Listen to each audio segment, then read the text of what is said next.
Well, thank you everyone for joining us for another RecPoker event. This is our public discussions. We have so many different kind of learning events and recordings and community events going on every month, and some of them are kind of the first Wednesday of every month, the second Tuesday of every month, stuff like that. And every once in a while, Mother Nature conspires to have a fifth Wednesday in the month, and it really screws us up.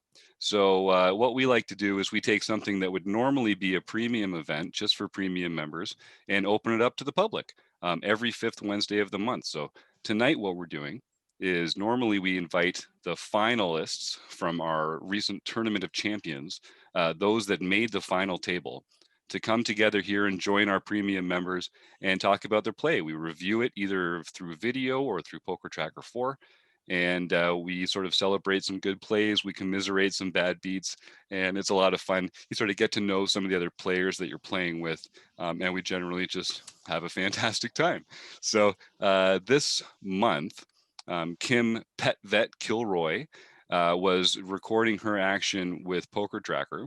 And so no spoilers, but she does go pretty far in the final table. And so we're going to be using her Poker Tracker data to review the hands. So without further ado, why don't I just jump right into it? And what we've done here is we are basically, I've queued up in Poker Tracker the final table hands that we're going to be talking about. And I'm just moving, as you see, I'm just moving around some of the HUD locations. This is the RecPoker HUD. This is free with a lot of packages at rec.poker if you want to get involved, but you can also just buy it for 30 bucks. If anyone has any questions about the HUDs or HUDs generally, you just pop in anytime, because that is fun for me to talk about HUDs. I got one right away, Jim. Yeah, hit me, boss. What's the meaning of the red tint in those boxes? Great question. So I have quite a few hands on some of these players, and because this is a public discussion and it's not something that's just within our community, I decided that I'm limiting these stats to session stats only. So normally I would be able to pull up lifetime stats on any of these players, but I want to limit these to only the stats that were available from this tournament, so that we don't give too much away for those that might be watching this later without, being part of the community themselves. And that's easy to do. You just right click on it, session stats or lifetime stats. And it's a nice way to, I may mention stats once in a while, just yeah, if we're talking about a specific decision I make in a hand. Oh yeah. And of course, anything that comes up naturally is just because I capture a lot of very specialized data in mine. It's a little too intimate to just give away, out of respect for the players that they're sharing their time with us. So, but yeah, and like I say, ask away, man. There's no dumb questions about HUDs or Poker Tracker or anything like that. Can you replay it in big blinds? So we can. All these HUDs, this bottom right number is the number of big blinds that the player has. Yeah. So I like to keep the chips up so that people can also kind of they can see them both. It's harder for me for things like seeing pot size. Yeah. And things like that. But if I think most people these days are playing in big blinds online.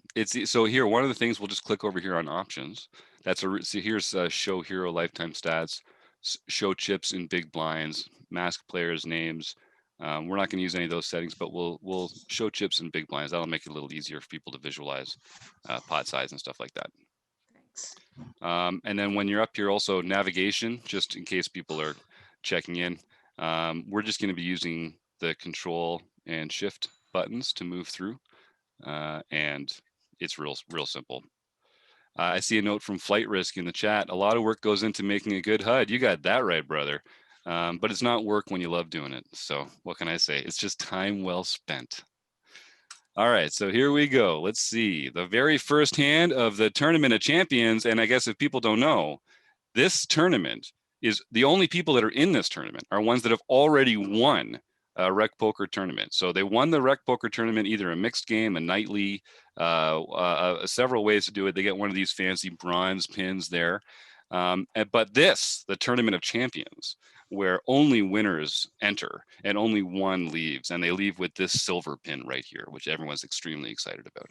And we are privileged to have Roger Shute in the group today, who was the inaugural silver pin winner. And I'm never going to not bring it up when I see his name come up. So so it's a pleasure having you here. Oh, sure. Well, this is it. It can't be all luck when you have to win a tournament just to get into this bad boy. So we know you're a killer, but that's okay. Save the table image. We know that's a good way to get paid later, killer. Well, and just to make it a little more clear, you said only one leaves. Only one leaves a winner. We don't actually. No, it's not playing to the death here. So it just feels like it. Right. You can lose and live to lose another day. Good point, John. We appreciate commitment and buy-in, but not that kind of commitment. That's not necessary. All right, so let's kind of scroll on through here. So we get a limp from Brown Eyes Girl, and I guess I should just point out a few things about the HUD here. So Kim is Fergie 56, and Kim has been playing with some of these players at her table, and some of these players have just joined the final table. So this number in parentheses is the number of hands played. So some of these players she's just seeing for the first time. Brown Eyes has been to her left for a little over 100 hands, and we've gotten some stats. So this player is playing a 29-5-3, so that's a VPIP, PFR, 3-bet. And when you put those three numbers next to each other, this player should get a green tag for being wide and passive. Wide and passive, calling, not raising, and playing a wide range of hands. And I guess we can just look around a little bit. 44 is not enough hands. 1-1-1. 43 is not really enough hands, but we can see from their 1915 stat that they're at least a tight aggressive player. And we happen to know that it's Gopher Boy, TJM, Taylor Moss. So I've already given them the orange tag because they are aggressive and wide, whereas Brown Eyes is passive and wide. Don't really have enough hands, but looks pretty tight. Okay. So we get this limp under the gun from Brown Eyes. We know they're a limping player. We've got a couple notes on them. They've open limped with, and here, this is the note tracker. And it's a great part of your Poker Tracker 4 program. You can customize these to make them record whatever you want. But we have a open limp range. Ace 10 off, Ace 3 off, King 9 off. And they've called a raise with a couple of those hands, as opposed to their raise first in range, which, as you can see, is much more value heavy. So we'd expect this to be one of those medium strength hands. The fact that they're playing that kind of range makes me feel like they're making some errors pre-flop that we can take advantage of. What do you guys think when you see that under the gun limp? I think that I don't know if all of that goes through my mind at the time. Well, that's why the HUD comes in handy. I certainly don't look at the note tracker, but maybe I should start doing that. Well, if you just hover over it, it'll pull up those stats, and it makes it really easy to see. You don't have to click it or anything. You can just hover. Well, I don't think mine does that. How many players here play with a HUD? Because I do not. Yeah, about half. Oh, a little more. Yeah, most of us actually, by the look of it. Okay. I play with it, but I don't pay nearly as much attention as I should to it. And I pay too much almost attention. Play as if I don't have a HUD, even though it's technically up and running. Most of the I'll time. take occasional notes, and I do color players with just 3 or 4 colors. Yeah, that's all you really. As long as you're paying enough attention to put colors on players. Certainly for most tournaments we're playing, you're not going to get enough hands on opponents to make meaningful reads from a HUD. This is mostly for small fields or cash. We play every night. You should be able to.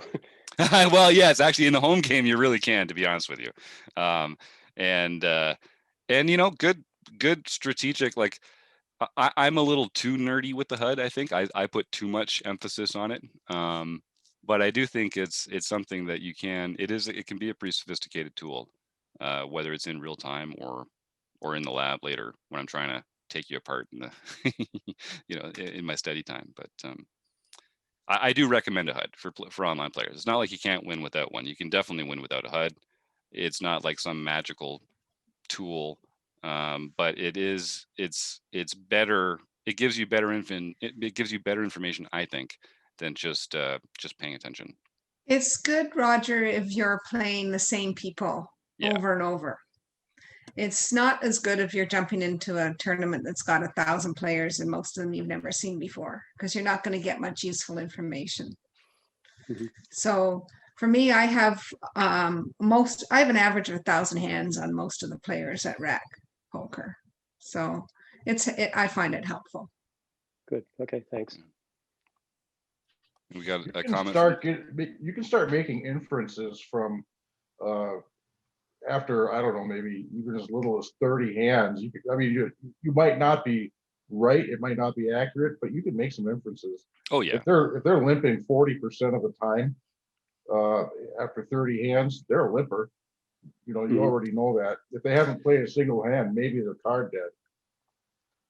Yeah, the stuff that comes up most quickly, the pre-flop stuff, limping, raising first in ranges, that kind of stuff, you can tell pretty quickly at least generally what kind of bucket people are going to be in. Yeah, you have to be ready to change your mind about them if their numbers change. Yes, that's right. Oh my God, it's Merv Harvey has joined us from the Post Flop Poker Podcast. Merv, I'd love for you to join the panel here if you're so inclined. Just say the word and we'll pop you up on the big screen. But of course, feel free to hang out in the chat if that's where you're more comfortable. But you've got that radio personality, bud. If you feel like it, we'd love to have you on board. Calling in from across the globe. Oh, awesome. Yeah. I noticed that I came to this final table of chip leader, and I'm not sure I used that in the proper ICM manner. We're going to see, I guess. Right? We shall see. We shall see. All right. Oh, and we got Stewie here too. So I'll just tell, we're getting a few more members showing up in the chat, and I'll just say, anyone feel free to hang out there, but it would be my pleasure to promote any of you to the panel. So if you feel like it, just raise your hand in the chat there or type into it, and I'll promote you to the panel here, and you can share your thoughts in real time or just type away in the chat. That's great too. Okay, good stuff, Merv. I hope you're taking care of that little doggy. I'm sure you are. All right, so here we go. So Flight Risk did say that usually this is weakness, and that people limping under the gun typically are going to be a weak overall player. Yeah, Flight Risk, I think it's an indication of this. Just it's not a serious strategy in my opinion.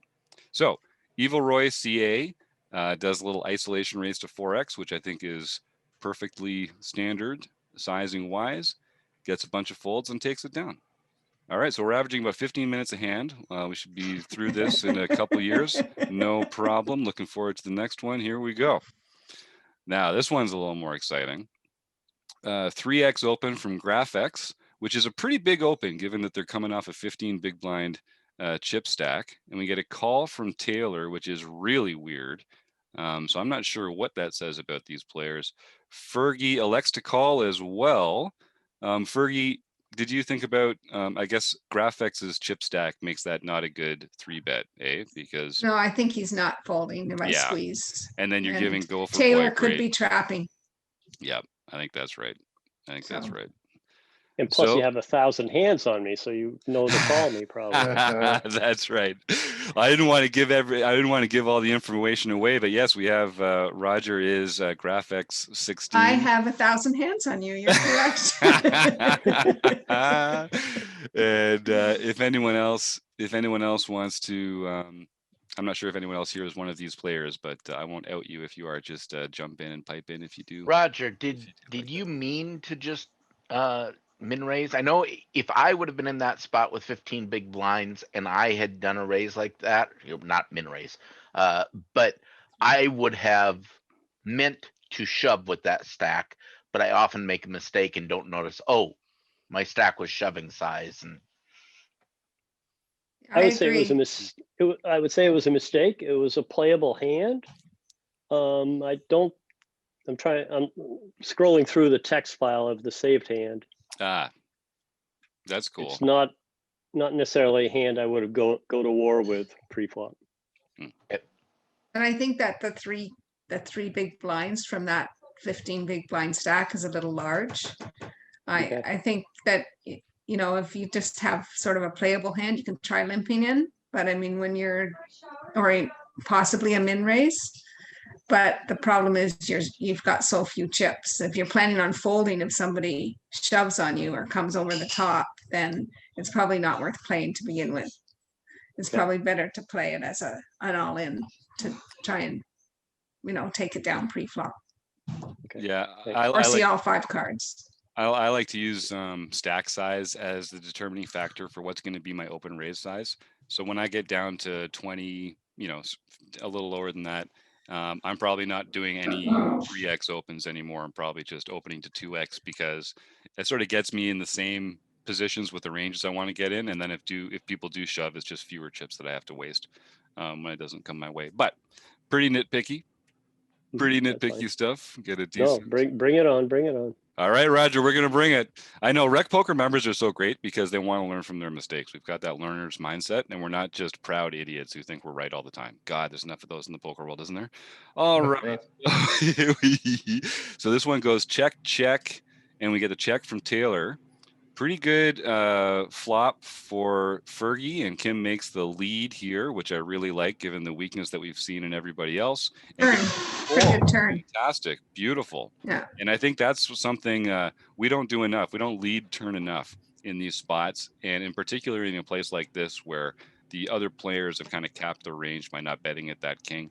And now you've got a really good draw that you can get in there with. So I really like that. Nicely done. Kim takes it down.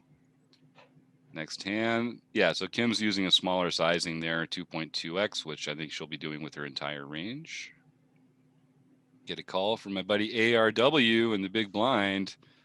Let's see how we go here. Kim's probably c-betting here pretty wide,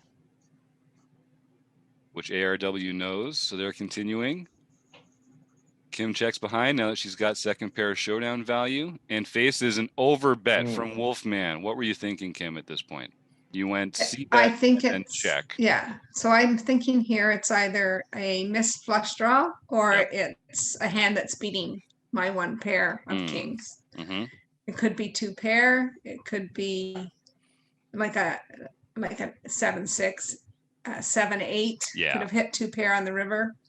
Also he could be in there. He's small blind, so he could be a big blind, so he could be in there with 4-5, and he had the open and the straight draw, and then he brings in the straight. So the only real bluff I can find here is probably a missed flush draw, and I'm blocking that with the queen of spades. Yeah, and because the ace is out there too, there's not as many combos of that flush draw as otherwise, so it does kind of weigh that range away, because you could have some like king jack, jack 10, and then the like 8-9, but having the 7 and the queen and the ace gone does limit it. That's a good point.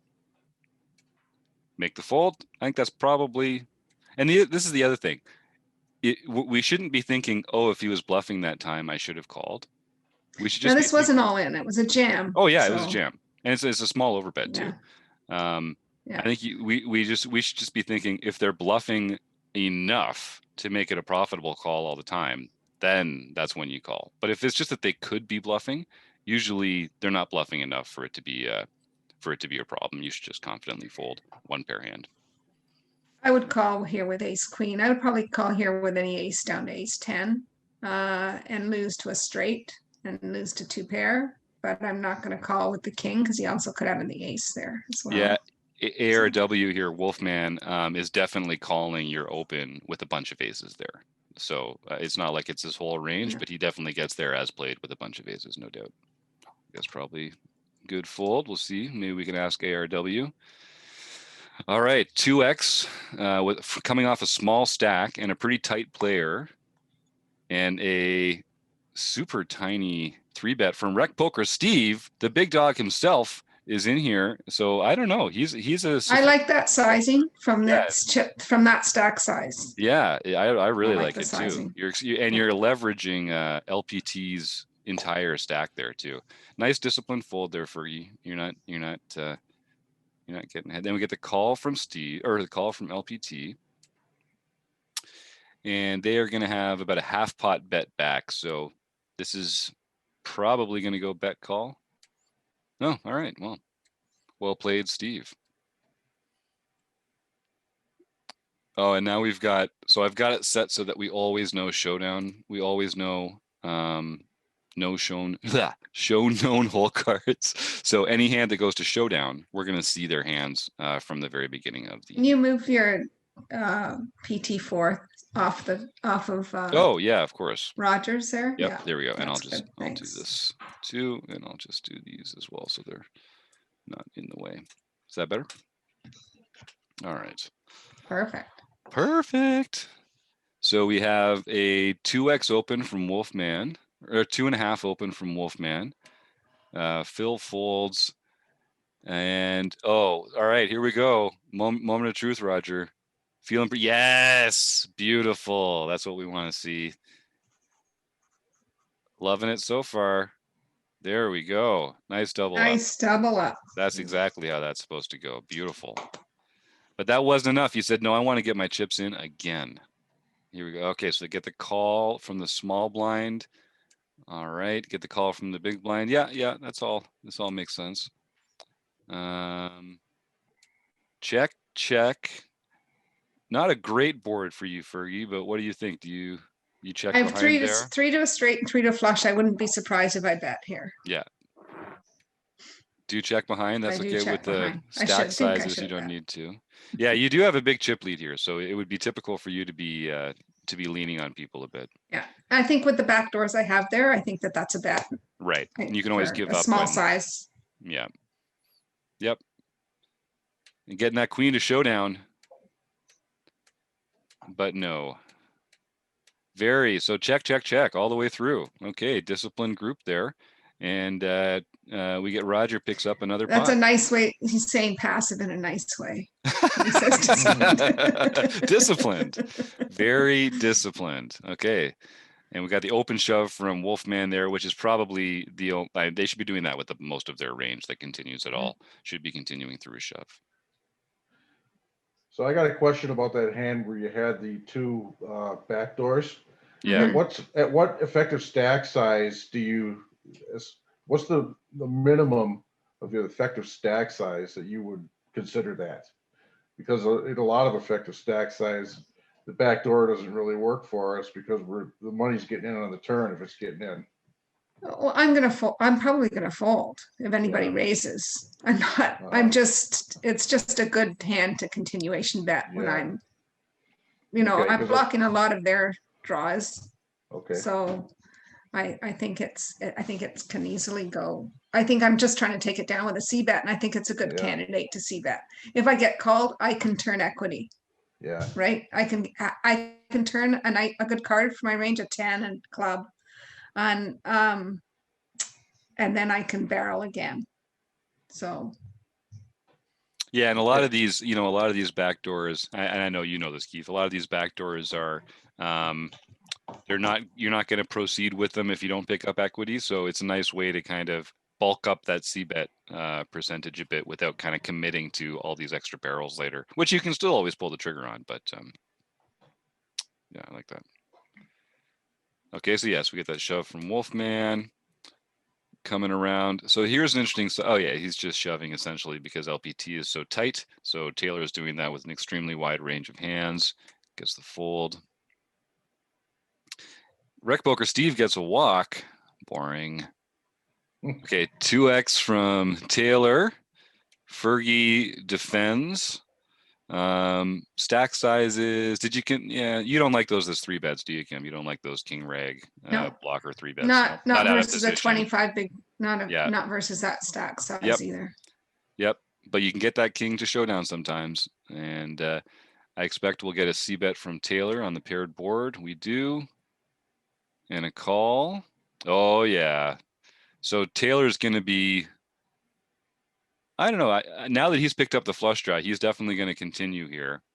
And this is a really interesting spot for Kim because king high is actually a pretty relevant hand right now when the board pairs like that. Yeah. So what are you thinking at this point, Kim? Because Taylor is a very thoughtful, strategic bettor. He's going to be, his c-bet frequencies are going to be on the money. So it's a high c-bet board. I think you're right to just call there. I expect what's going to happen here is check, bet. What are you thinking in the moment here? Well, I'm thinking that he's perfectly capable of double barreling this board, and a king could still be the best hand. Yeah, you're ahead of so many of his. You're ahead of all his Versus if it was draws. if it was a different player and they barrel here, depending on how much they bet, I would often fold this hand. So let's see what happens. Yeah, and just for our listeners, like you're not doing it. If you do call, it's not because you plan on rivering a king for a made hand. You're feeling like often King is your good. king high is good here. Yeah, And two pair okay. with a king kicker. Yeah. Yeah, I think that's, I love that. I love that way of thinking about it. Yeah, so Taylor chooses the second barrel there. Pretty small, but I guess it's pretty small, and I think is... yeah. So I think if he had gone closer to pot, then this would have been a fold for me. But I think I call here if I remember this hand correctly. Because of the bet size. Yeah, and I think typically we want to see bigger bets on the turn.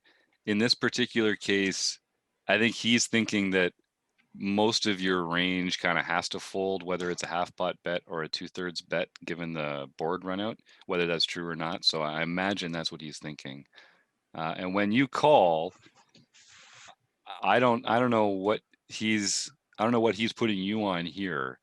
Probably a lot of diamonds.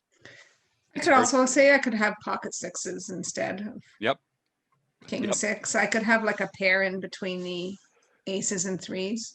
You could have some aces I could have too. a diamond draw. Yep. You could have some aces here that you called. I could have an ace without three betting. Yeah. Yep, definitely could. Okay, so then you're going to check, and this is a real decision point for Taylor. So Taylor's got slightly more than a pot size bet left, and he's double barreled, and you have not raised him. So this is a real spot for him. There's a big pot out there. His flush draw has missed, but he does have queen high.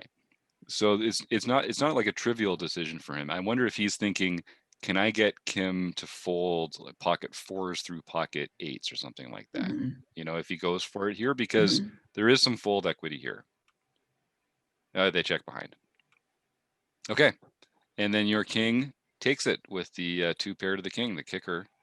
And I don't think there's a lot of players I can do that against, but he's perfectly capable of the double barrel without having an ace. Yep.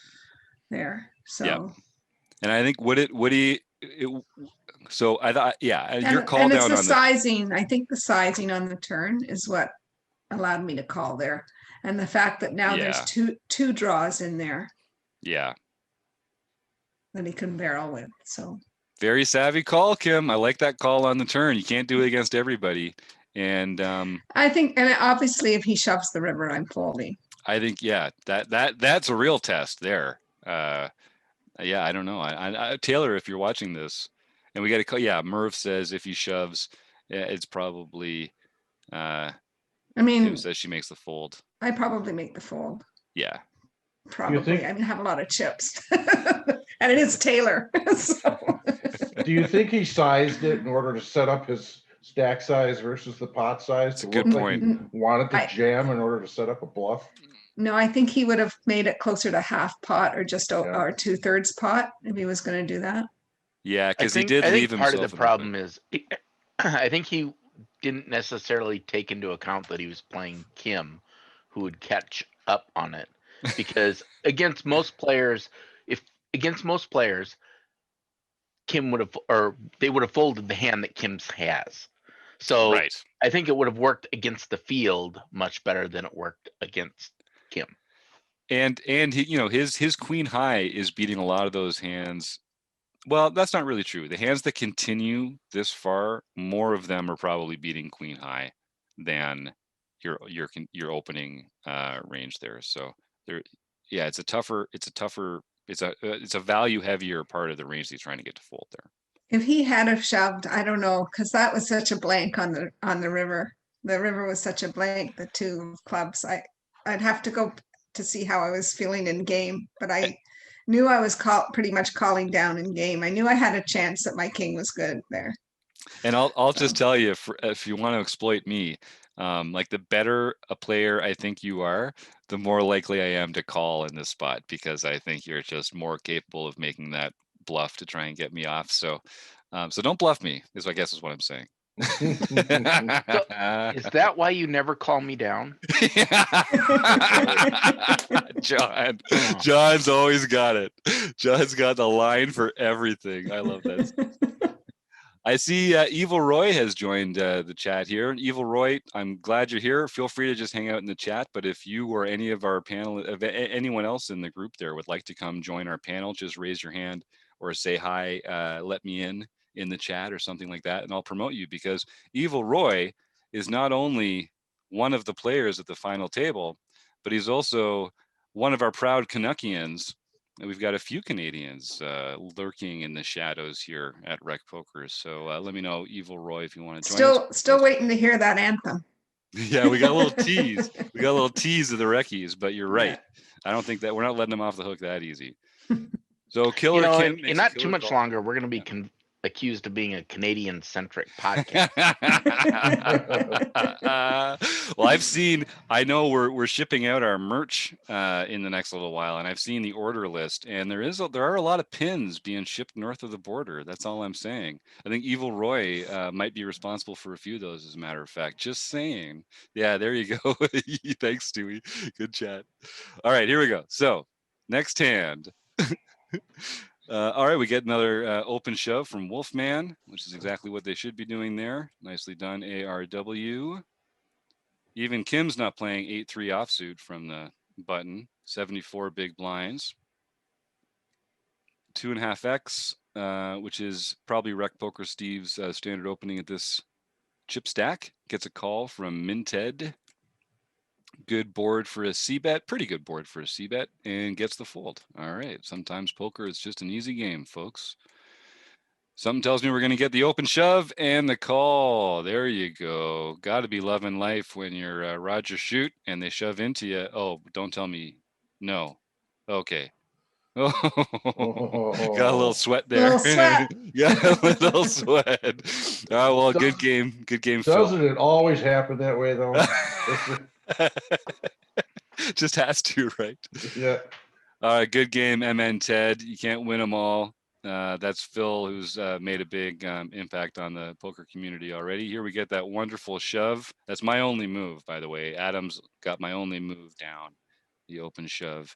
And then, yeah, here we get, again, that 3x, Roger. Although you have a lot more chips now, and you're basically just putting the big blind player all in. Okay, so what it does is it creates a really good spot for Taylor to isolation shove his entire stack in here, which is, I'm guessing, what happens.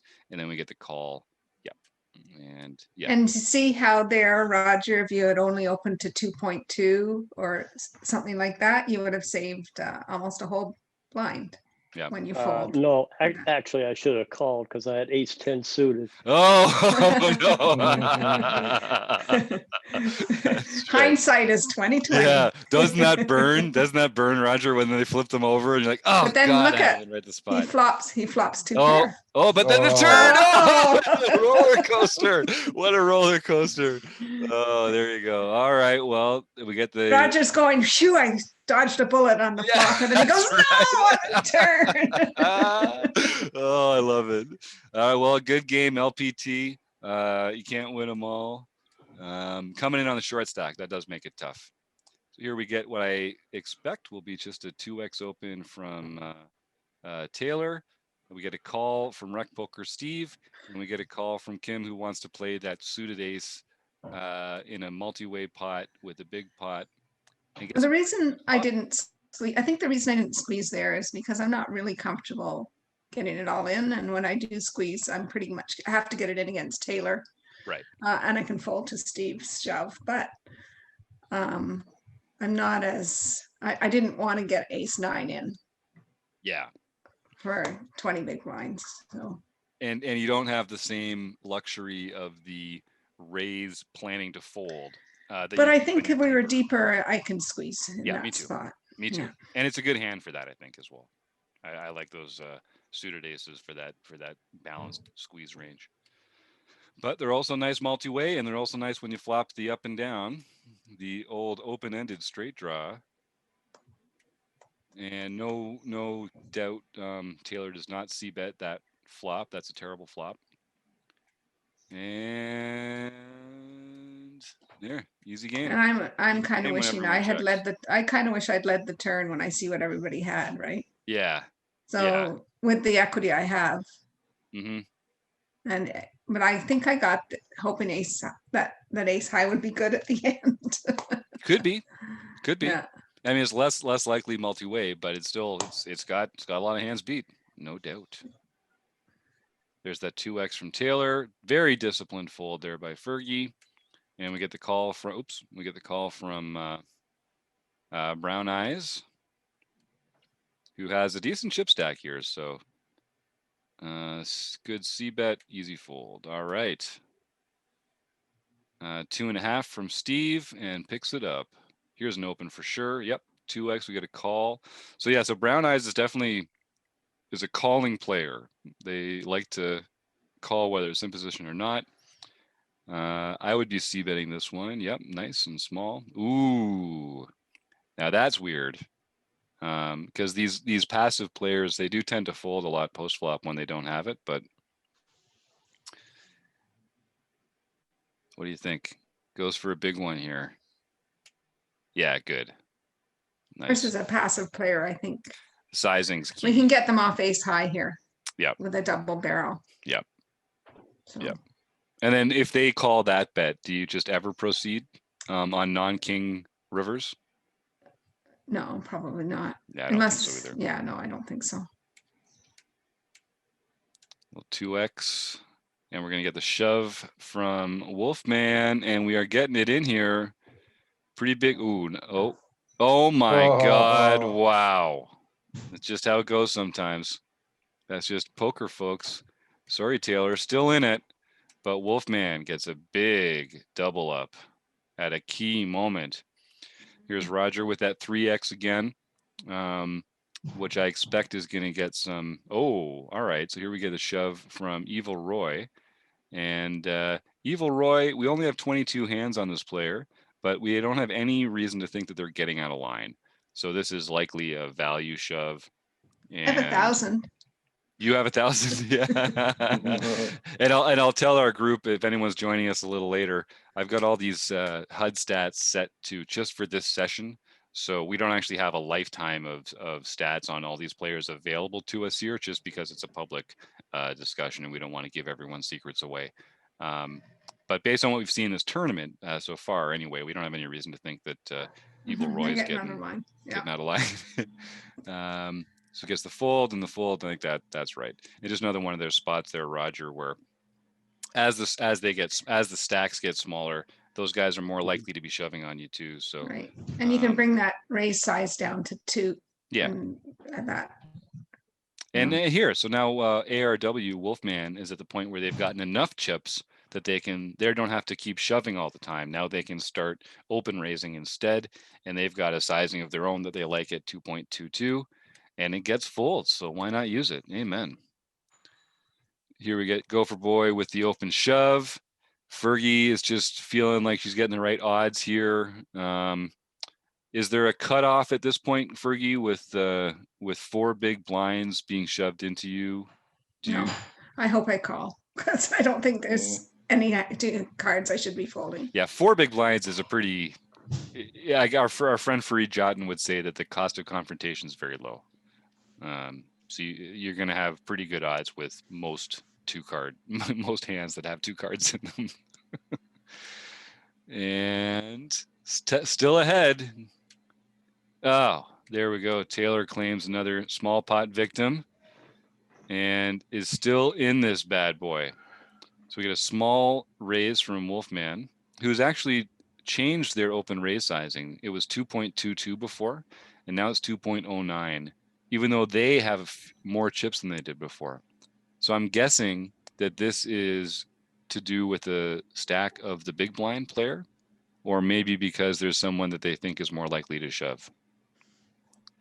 Get a call from Evil Roy. And the shove, get a fold here. Brown Eyes wakes up with a good hand at the right time and gets them in. And we get the call from Wolfman. Evil Roy, I know you're here in the chat. Do you remember what you had there? Because that must have felt like a whole mountain was coming down on top of you with whatever you called there in the first point. If you remember, type it in the chat. Otherwise, we'll just roll through. And Wolfman spikes the ace. It's the And king. or spikes the king, rather. Yeah. And that is all she wrote. Double takeout. Wow. Big hand for Adam. Nicely done, Adam. And now good he's game. chip leader. Now he's chip leader. That's right. And so good game to Taylor and good game to Brown Eyes. Didn't quite make it there. That's a tough one. Especially when Taylor has one of the outs for the overcards. Good point. Good point. So makes it her odds better than a simple race. Yeah, nice fold there. I mean, at this point, you're basically no, I'm not opening that. Never mind. Not even me. I'm not even getting that out of line. Given the chip stacks, though, I mean, these players, they don't want to throw it away here this close to the silver pin. I understand, but I'm a little handcuffed having the chip leader to my left. Yeah, now. You're right. I can't run the table. You're right. It is true. Okay, nice fold there. Evil Roy getting frisky with 20-something big blinds. I wonder. Steve knows how to use the buttons, so he's not exploitably tight there, like he is in some other parts of his game. Steve. Anyway, I don't know. Now we'll find out if he's watching or not. Big C bet, given the texture. That's bigger than I would expect in a vacuum. Gets the fold. I think he probably could have gotten the fold from most of the hands that fold to that from a smaller C bet, but yeah, I think Steve should be checking out that monthly seminar we did on sizing. This was before we did our course. Don't forget. That's a good point. That's a good point. Oh yeah, Evil Roy does type into the chat here. Says he wasn't sure exactly what hand he had, but maybe ace queen or a small pair, looking for Taylor to shove. I love that strategy, Evil Roy, because Taylor is the stack that you can call. But then when these other players get in there with the big stacks, let that second best hand go. That's exactly right. Nice. Showing that Canadian brilliance. Canadian brilliance. All right, there we go. Get another one from Steve. Steve's getting a lot of respect at this table on this pre-flop. Now we get an Evil Roy limp here, and that's going to introduce some wide ranges into this situation. We get a bet from Steve's going to get a lot of folds, and it does there as well. Steve racking up some small pots. Aha, this is cool. So we get a 2x from Wolfman. And Roger, when you size this to 9 big blinds, it tells me this guy is getting his final chip in on this hand one way or the other. And I would have. Yes. So given that you would have, you don't necessarily want Wolfman to know that based on the sizing of your bet, because you could be doing this with some bluffs or something that you might want. Oh, maybe not. I guess for 18 big blinds, maybe. Yeah. Interesting. Because it should be enough to fold out the rest of the table. Yeah. Oh, yes, absolutely. That's a good point. And especially if somebody better come over the top, I'm folding. Probably. Yeah. It was a middle pair. You can't really mathematically fold any 2 cards if somebody comes over the top and your head's up against that person. Just because there's going to be so much in the pot already at that point that when it comes back around to you, you're actually going to have like really good odds with most even garbage hands. Kim, do you want to? It's a middle pair. Yeah. Yeah. Well, I mean, if the person had actually an overpair to your middle pair, then you're probably only 20%, but you're getting 20% with all of the money that's going to be in the pot. Okay. So now, Kim, if the 3-bet was smaller, and because Wolfman's starting at 2 big blinds, I think given the stack sizes, you could raise to 5.5 or something. Yeah. Or even 5 from his stack. Okay. Because nobody's going to think he's going to fold. Right. When he 3-bets there, it's going to look super strong, because if he's bluffing, you would just go all in. In my opinion. I mean, get as much fold equity as you can. So if you were going to have a hand, you were going to fold to someone coming over the top, I think it's better to go all in, because you're going to create the most fold equity with that. And when you have a value hand that you want to get in against Wolfman, then you can just have do 4 or 5. a smaller, like a 5 to 5.5, like Jim says, and then that's going to look super strong from your stack size. Gotcha. Thanks. But I like that. I like the way you're thinking about it. Isolating them from the rest of the table and getting them heads up. That's what we should be thinking about in spots like this. And when the stacks get really low, it just makes for these weird kind of sizing things where we kind of handcuff ourselves to some spots. And when you nice, do pick up a when puck. you do go to 5, you can fold to a shove from somebody else if you want. When you go to 9, you can't fold. I mean, you can, but you shouldn't fold. Yes, that's right. Yeah. So, to Jim. There we go. So yeah, we just get this typical open from Steve. Gets some folds. Life is good when people are folding to your raises. Here we get the limp from Wolfman, which is not in his MO. So I like the raise. Yeah, I like the raise too, Roger.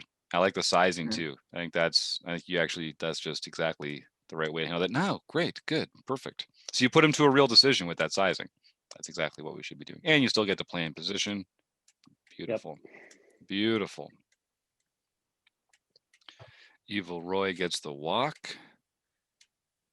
All right, so we have a 2x from Adam here and a call from RecPoker Steve. I don't mind that at all. Now, they're actually deep enough that RecPoker Steve might have put that in the 3-bet range if you felt like getting out of line a little bit. I don't mind doing it with some of those suited connectors that are easy folds otherwise. And Wolfman is a sophisticated enough player that he's got a bunch of garbage in that opening range that he's just begging for the opportunity to fold. So players like that, I like to give them that opportunity as often as possible. But I like the call as well. Some of these hands, there's just no bad way to play them. Anyone add? Well, I expect we get a call. Steve likes the call there. Now we're going to see a bigger c-bet. Oh, interesting. So Adam's concerned about the flush, or maybe, yeah, it could be trapping. Maybe he's going to get a bet out of Steve. I wouldn't expect, if you know Steve, his problem is calling, not betting. So I would be lining up my own call so that he could hero call me down.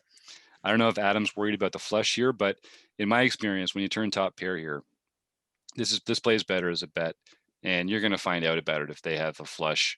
But I'd rather be getting value from their 1-heart hands and stuff now that are either only going to call me on the river when they come in and beat me, or they're not going to call me when they're behind. And there's a lot of other hands out there that I think will call a bet here. So I think Adam missed a value bet here. As it turns out, probably would have gone check anyway. And Steve finds a way to lose a hand. We didn't think it was possible. No one's been calling him. He's just been raising his way to the bank. Okay, 2x from Evil Roy. There's that 3-bet from Fergie 56. Choosing an 8 big blind sizing out of position, even though which I think is right, sizing up a little bit out of position. And you're putting Evil Roy to a real decision here for their entire chip stack. I love ace jack offsuit as a 3-bet candidate. And I think in this position, if they shove, Kim, are you calling? Of course, yeah. Yeah, even and not because yes, they're going to have ace queen and ace king there sometimes. Yes, they're going to have pocket jacks, queens, aces, kings sometimes. But given the stacks, they're going to have other hands as well, and you are going to have enough of your own chips in the middle, given what's going to come back at you, that it's a call. Anything to elaborate on that, Kim? Nope. They have a lot of under pairs too, so we'll be taking a race in those spots. So. And one of the things I really like about Poker Tracker, we're not going to see it in this hand, but it not only shows your equity here against a random hand, or when the known hole cards are visible, it'll be against those hands, but it also shows the odds to call. So if Evil Roy had shoved over the top there, we would see the odds that we would need, that we would have, that we'd be facing there. And we could make some estimates about our equity based on our hand, and that might help us make that decision. But we get the fold, which is never a bad outcome. When you're holding ace jack offsuit, folds out of position. Yeah, no, you want the folds. You want the folds. You definitely want the folds. Okay, so this is going to be an interesting hand. Wolfman is limping the small blind again, so that's part of their strategy. And Roger checks behind with 5-2 suited and gets a pretty good flop for 5-2. This is a offsuit. Yeah. Yeah, when you get check 2 on this flop from a small blind that limp, this is the kind of hand that's not going to be good at showdown, and you have equity here with a gut shot. So this would be a great spot to put in a bet to try and take it away right now. I like that. And I expect that Wolfman is not going to be leading here because they've actually got 2 overs and they don't mind getting that ace to showdown, given that it's a blind versus blind hand. But let's see, they do check. And yeah, I kind of like that bluff bet from Roger here that Kim is talking about. But there, it looks like there's a lot of good cards out there too. So yes, I love yes! it. Love it, Roger. Beautiful. Yay. That is Is it awesome. too small though? It's a good size. Yeah, the pot's so open-ended. small. It's a limped pot, so the pot's really small. So a small bet gets a lot of the same effect. I really like it. I like the sizing too. That's awesome. All right. And yeah, you're gonna get a call from wide range too. Just gonna go check. And then yeah. Yeah, I think you can follow through here. If you're gonna bluff this hand, this is where you have to take the hand down or give up on it and know you're gonna lose. That he could have a king so easy. Well, he's probably not. He didn't raise. I mean, he's limping aces too. So, but he's trapping, I'm assuming, with the limped ace. But I think that you can try to take this pot down. It's only going to cost you 3.5, 4 big blinds to try and take it down now, because you're never winning this at showdown unless you hit your 3, right? Or 7. Or 7. Yeah. Or 7. Yeah. Essentially And got an you open-ender have double. Yeah. So I think it's a really good spot for a second barrel. And it's true, he's going to have some kings there, but of all the hands that he could have, some of them are going to have a king in them, and then all the other ones aren't. And when he calls that flop bet, not a lot of those hands that call have a king in them necessarily, like king 8, king 4, king 6, king 7 with 2 hearts or something like that. He'll get in there with that. But most of them are going to have nothing. And you can still represent that king. So yeah, I like it. I like it. And you still have equity here. Like you still have equity. Draw equity. Right. Yeah. So, but if you get to showdown with just 5 high, you don't have any equity left. So let's try and get this guy to fold here if we can. And that'll probably be a theme tonight, Roger, not just with you, but I find typically recreational players in our player pool, they're not betting enough post-flop period, turns and rivers in particular. So we'll probably end up Roger, in your spot, I probably would have checked back too. I'm just saying what we should do. Yeah, good point. Good point. Really good point.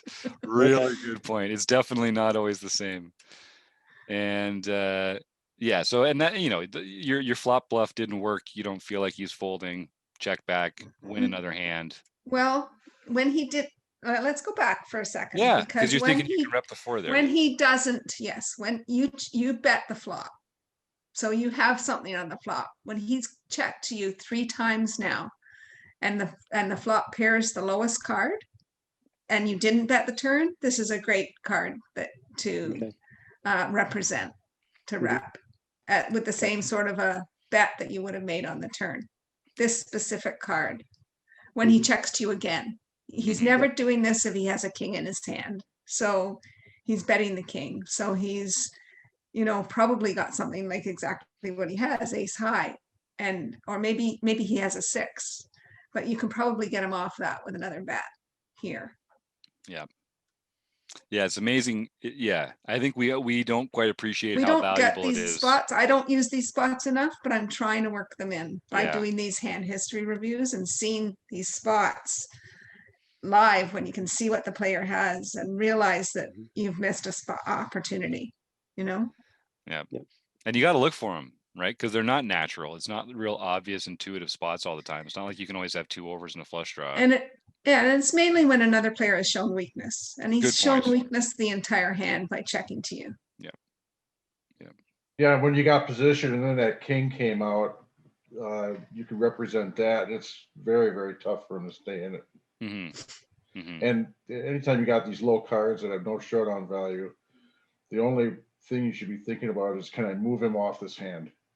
Mhm. Or Gotcha. if I can't, then I'll just give it up. So that, you know, I would have liked to seen the bluff on the turn, but if you didn't, this was a great river card to bluff as well. Gotcha. And there we go. So ARW takes down another small pot and increases their chip lead.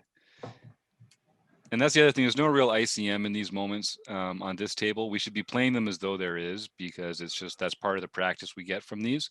But of course, there's only one silver pin, unless it's an asterisk month. But for the most part, there's only one silver pin, and so it's really it's a winner take all format. So I think it does change the strategy a little bit. But you know, when you're sitting there 4th in chips out of 5 and you're at the final table, I think people do also kind of tend to get a little less aggressive as well, and kind of just like see if they can lower their variance, even though they're not really lowering their variance. Just feels like they are. You're much better off playing it aggressively.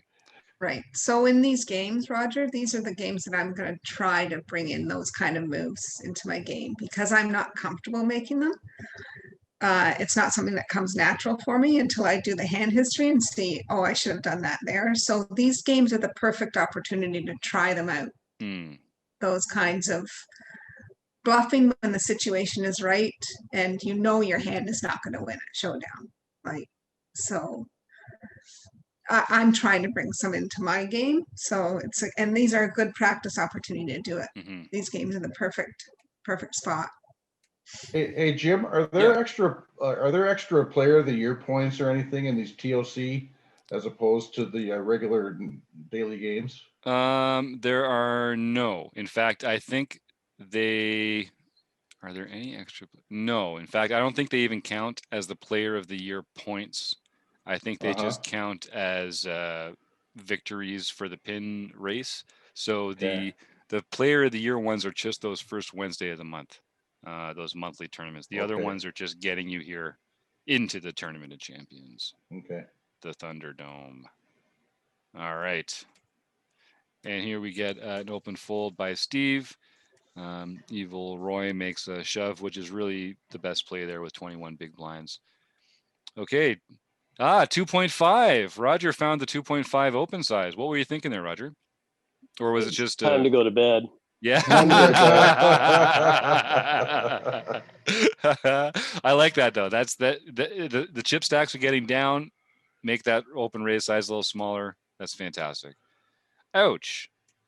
Yeah, time to go to bed. Roger says, let's realize some of this equity. Here we go. Oh my God. Come on. No. Oh my goodness. That's not fair. That is not fair. That brings out the poker room. Oh. That's right. Wow. Well, now at least I understand how Steve lasted so long. Oh, that's great. Yeah, well, it was good for a sweat there. Thanks, Roger. Good game, man. Yeah. And you good game. gave it to the big dog. You gave it to Big Steve. You must have made his night, I'll tell you, because Steve's a competitor. He's happy to see other people win, of course, but he really wants to win. I mean, it's just like the rest of us. We all really want to win. So, all right. Here we got the 2x and the call. Wait, no, that's not right. Oh yeah, 2x and a call in position. And Fergie finds the fold there with queen 3 offsuit. And this. See, I just want to make a note there. I think people tend to just flip in another big blind with everything they have. And I think one of the things we learned in our course was that's a place where you can lose chips just when you're just putting in a big blind over and over and over again with crap hands. So Yep, definitely. Especially as you get later in the tournament, right? Those big blinds add up. Just for the Yeah. same reason that open sizing matters. You went all that trouble of opening 2x instead of 3x, but now you're just going to throw a chip in here that you could save for later when you actually have a good hand. Mostly, once stacks get down like this. If I had queen 3 suited, I would call. Yeah, but you're just a degenerate, Kim. You're just Suited. All right, nice fold there anyway. And it goes check, check. So that's interesting. And that's going to scare some people too, but not enough. I expect we get the fold from Evil Roy. Yeah, there we go. That's And I'm going, maybe I should have put another chip in with my queen 3. Yeah, well, you only needed what 14% equity, right? Let's take a look at that. Yeah, so here we are. But you can't be results oriented. Yeah, that's right. Uh-oh. See, this is what happens. You make a nice disciplined fold. Boom. God gives you buried kings just like this. And I don't think with these chip stacks, I don't think there's anything worth getting sneaky with it. I would have an open raise here to. I think I could limp against a small stack. Yeah. If I had Evil Roy on the left, I could think this is fine to limp. But I think versus the chip leader, I think I want to get some chips in. So. And you're actually quite deep. I might even consider 3xing here, but do you just, once you're four-handed, you just keep it smaller?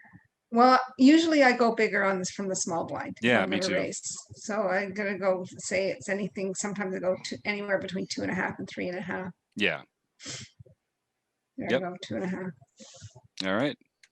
Gets the call. Gets. I should have limped. That's right. Don't do it. Don't tell yourself that, Kim. All right, here we get the call from ARW, who is definitely limping a lot of small blinds. That's part of their strategy. And Evil Roy is having to make some disciplined folds post-flop tonight. Here we get the 2x from Fergie. Get the call. Great shove by Evil Roy. Couldn't see to his left that RecPoker Steve had him dominated. But, oh, there's a lot of good sweats tonight. Look at that. Give the guy a spade. Wow. Give him a spade. Oh, he got it. Hey, Evil Roy. There we go. We got some Canadian maple syrup coming. There we go. I love that. Well, take what that. Goes around comes around on that one. So now everybody has chips to play with. Yeah, good point. No shorties. And that's consistent for these tournaments. John Somsky, the legend in our screen down here, does a really good job setting these up. There's always lots of depth, lots of play to be had. And once again, I'll remind everyone that this is just the structure that PokerStars has, and I really can't take any of the credit for it.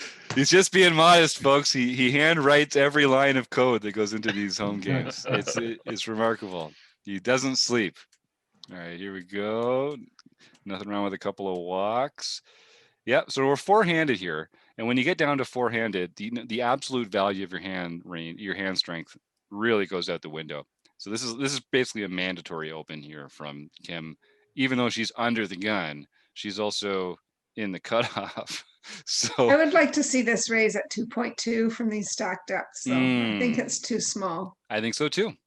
Yeah, I think so too, because before, even though the same number of chips were around the table and the blinds were lower, a lot of players only had 18 or 19 big blinds. Mm-hmm. And so having a 2x open size is perfect for that average chip stack. Now that you've consolidated those chips in a few players' purses, the lowest chip stack's 35. So I would be opening to 2.5 or maybe even a little. Yeah, 2.5 is right. It's not going to, the blinds are going to go up soon anyway. And then that 2.5 will be a little more natural.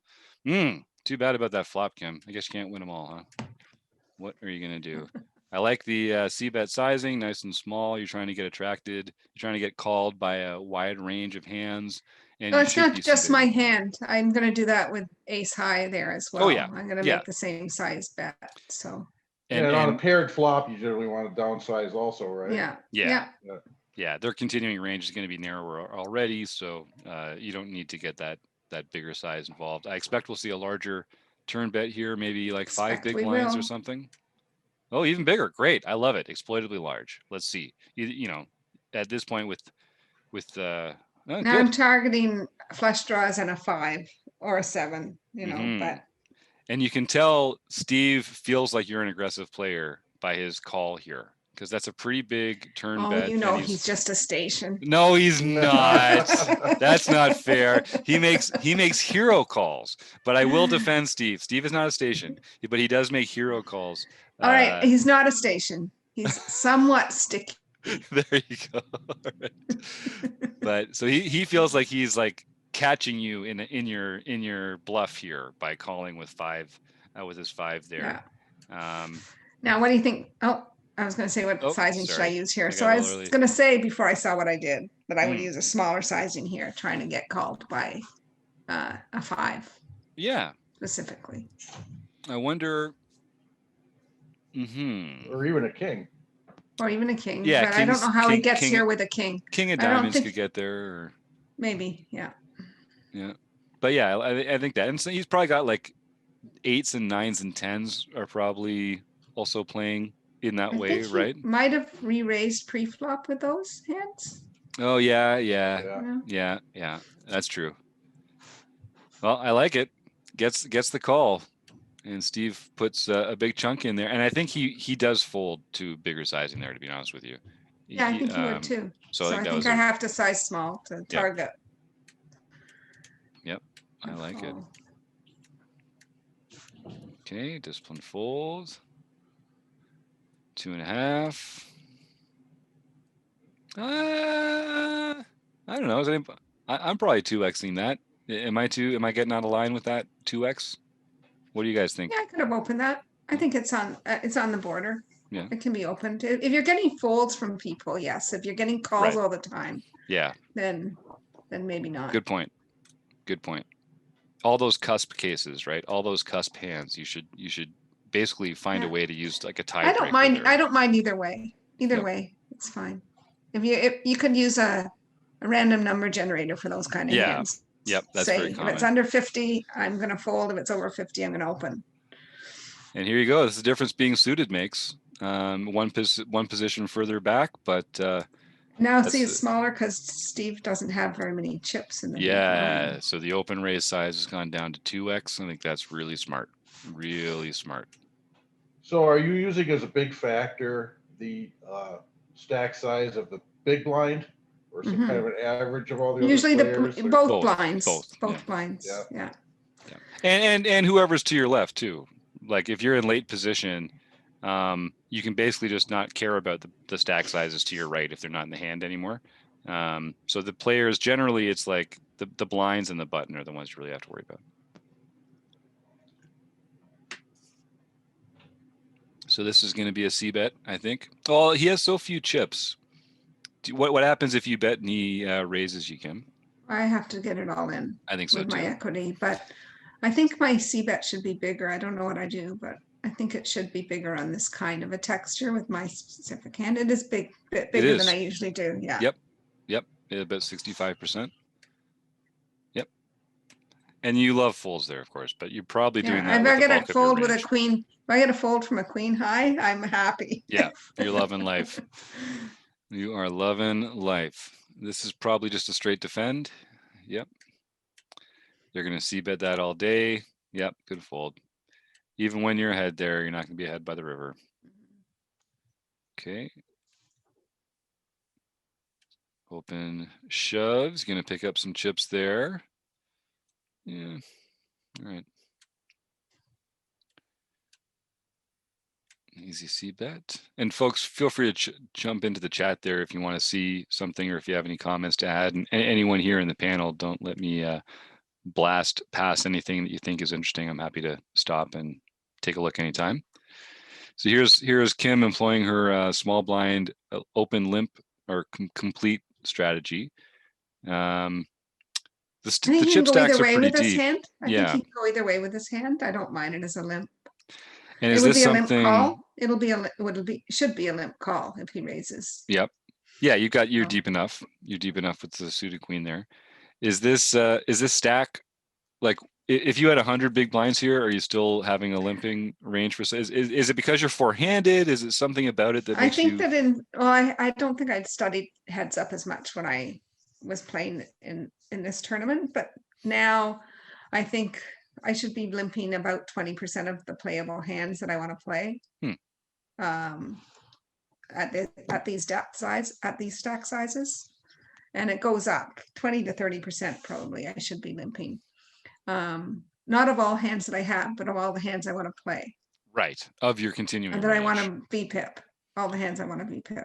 So and how much of that has to do with, like, do you factor in the player tendencies of the person to your left, or is it more? this is Adam's fairly aggressive, so I'm with this specific hand too. I want to see a flop with this hand, so I'll be calling a raise. Yeah.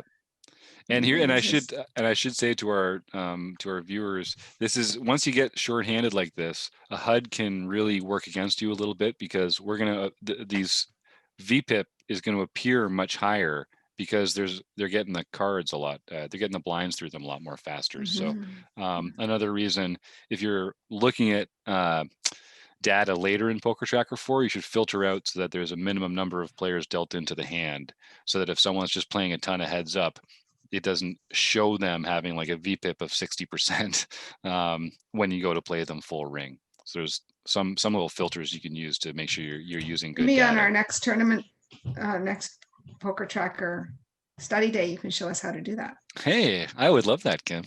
Come join me on I think it's the second Saturday of every month, and we can do some Poker Tracker review. It's my favorite way to spend the weekend. You can filter that out of your HUD too.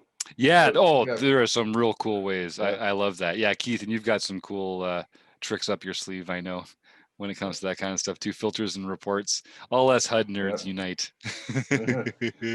Because I've been up against some people short-handed, and I got a ton of hands on them because we played 200 hands short-handed. Right. And the numbers are completely distorted. Yes. Yes. So you want to filter those things out of your HUD so that you got real numbers on your player when you're in a real situation and not short-handed. Yeah, maybe we will do a little HUD talk in the next Jim's Poker Tracker review session. I know one of these days we actually have to give Ben Enslow that hand history review he's been in line for, but let's just love talking about Poker Tracker and HUDs. All right, so this was a limped pot. It went check on the flop, and now Fergie's taking a stab. And Wolfman, who could represent that 4, but chooses not to at the final table, and goes to the first person who bets. And we get the open shove from Steve, who's going to get called by Evil Roy, the immortal Canadian. Oh my God. I said it too soon. I'm sorry. That's my fault. I called him the immortal Canadian. That's on me, Evil Roy. Okay, Steve, right back in this MF. Here we go. Wow. I said nothing. Here we get the 2x from Adam. Okay, this is going to be interesting. I definitely, because even though it's Jack 10, I think I'm still c-betting this. Does anyone from our panel prefer the check behind here? I still think you get a lot of fold equity from like a 2. They both checked to him. Yeah, no, I think he should c-bet this. Me too. Yeah. He does. All right, nice, exploitably small, gets the folds. Good. Perfect. Excellent. See how that works. That's right. Someone's been coming to the seminars. All right, here we go. Yep. I like it. And now Fergie's got the chip lead again. Lookout table. Evil Roy with a 3x open. Yeah, everyone's deep. I mean, Evil Roy only has 25, so I might still be doing that at 2.5, but I think it's a bit big. Yeah, I think it's a bit big. I would like to know if that's hand dependent or not. Yeah, Evil Roy, type in if you remember if you had like ace king or pocket jacks there. That's where my money. That's where my money. Or tens, yeah. Yeah. Jacks or tens. Let's see, you get the call from Evil Roy, and another paired flop. Yeah, same mojo. I expect. Oh, so we get the call from Evil Roy. So Fergie, you're getting no respect here post flop. Everyone assumes you're just bluffing all the time. They've got you marked. Oh, look at that equity I just picked up. I know. Something tells me we're going to see another one. Oh, checking behind. But that's how you get them. That's how you get them. I don't like the check behind, but I guess don't like it either. Yeah. Good deck read. You just knew it was coming. So then, I mean, you don't have the nuts. Don't get me wrong. You're behind a bunch of boats, and there is a higher straight, but I think you would have found out about it pre-flop. So it's just a question of what's the sizing of the value bet here. I mean, you'd love to get called by a 10, except all the 10s that he could have filled up here. I think he was gonna, like a 2-pair hand at best. No, I'm gonna try and get called by a jack. That's how it should be sized, I think. Yeah, I think that's right. So what do you think that's gonna be like? No more than 3 big blinds, I wouldn't think. About a third of the pot. Yeah. Let's see what happens. Oh, so come way big. Too big. Big way value too big. value target. Just terrible player. Yeah. That's right, Kim. You got to work on that. And I mean, listen, Kim's such a great example because she can dish it out, but she can take it too. And yeah, I think that's right, Kim. If that was your value target there, then that was too big a bet. But one of the perks of doing getting greedy. Review, yeah, getting greedy on the river, right? Getting greedy on the river. Coming soon to the forums near you. I love it. Evil Roy says he's guessing it was a medium pair. Yeah, so I'd be continuing to some aggression with that, and then when Kim checks back the turn, just you don't have an option to fold. So well played, everybody. And yeah, Kim, value target sizing there is the only thing. Here's that shove from Evil Roy. Gets it through. And here we got the 2x. Love it. Easy call. This one, pretty good c-bet spot. Yep. But Fergie's not going anywhere. Ooh. All right. So Fergie's going to check for sure here. And I think I'm c-betting if I'm Evil Roy. What do you guys think? What does everyone on the panel think? You're facing this spot. First of all, I'm not sure I like my call pre-flop. I mean, 7s is the absolute borderline hand. I think I have to 3-bet 8s and 9s. 7s is like so close. I think I would prefer this. I have preferred a 3-bet pre-flop. But yeah, anyway, and you are the chip leader, so you've got you've got some fold equity. Yeah, just put pressure on. Yeah. Yeah, and you can see now that we know. I think it's a little too passive. Yeah, you're feeling that silver pin pressure. You're feeling the pressure of the silver pin. I see pressure. So now you can see that because we know both the cards of everyone involved, you can see not only the odds, but the actual equity hand versus hand. So now you can see pre-flop King 5 suited or King 5 offsuit has 29% equity against pocket 7s. And so you can see the odds you would need to call and that kind of thing. So pocket 7s actually has this board locked up against that exact hand. They basically have 3 outs to the king. Yeah, but we don't know that. No, we don't know that, of course. Yeah. And of course, yeah. Stick up for myself. And I think, they're going to be c-betting that board a lot. So you should be calling with a pretty wide range. I think I could raise there too. I mean, I'm looking for spots. Yeah. In tournaments to pick up chips. And I mean, how often are they going to have a jack there? Not very often. Right. And they're going to be c-betting a lot. And anytime they're going to be c-betting a lot, it's a good time for a check raise. Now, you might say, is pocket 7s the hand I want to choose for that check raise? You're not blocking a lot of the hands that you want them to have. You have a fair amount of value. I do have a fair amount of value. And do I like to see any more overcards to the 7 coming on the turn? No, you don't. Right. So this might be a spot. I mean, I'd have to run it through the solver, but it could be a spot. And I think one thing that's interesting, Kim's a savvy player. When she's looking for spots to find these check raises and they're not obvious, that just tells you that they're not obvious. Like you do have to look for them. You have to kind of construct these lines, these spots. And so when you find them, I think it does make sense for us to, even if we don't have the perfect hand to use in that moment. I'd rather do it with 7s that doesn't contain the 7 of diamonds. You'd rather have them continuing with as many of those flush draws as possible. Yeah. Yep, but you get the play it as a call. I don't think that's the end of the world either. Check. And I think just got to check here, right? I don't. Oh, so. Love this. Wow. Fantastic. I wasn't expecting that. Bet. That's the old blocker bet. I don't want to call a big bet on the river, but yep. Well, I think you've nailed it. Boy, that was extremely well done. I was gonna just play that as a check, but I really like it. I like the blocker bet. So when we say blocker bet, what that means is that we're folding to a raise, right? Mm-hmm.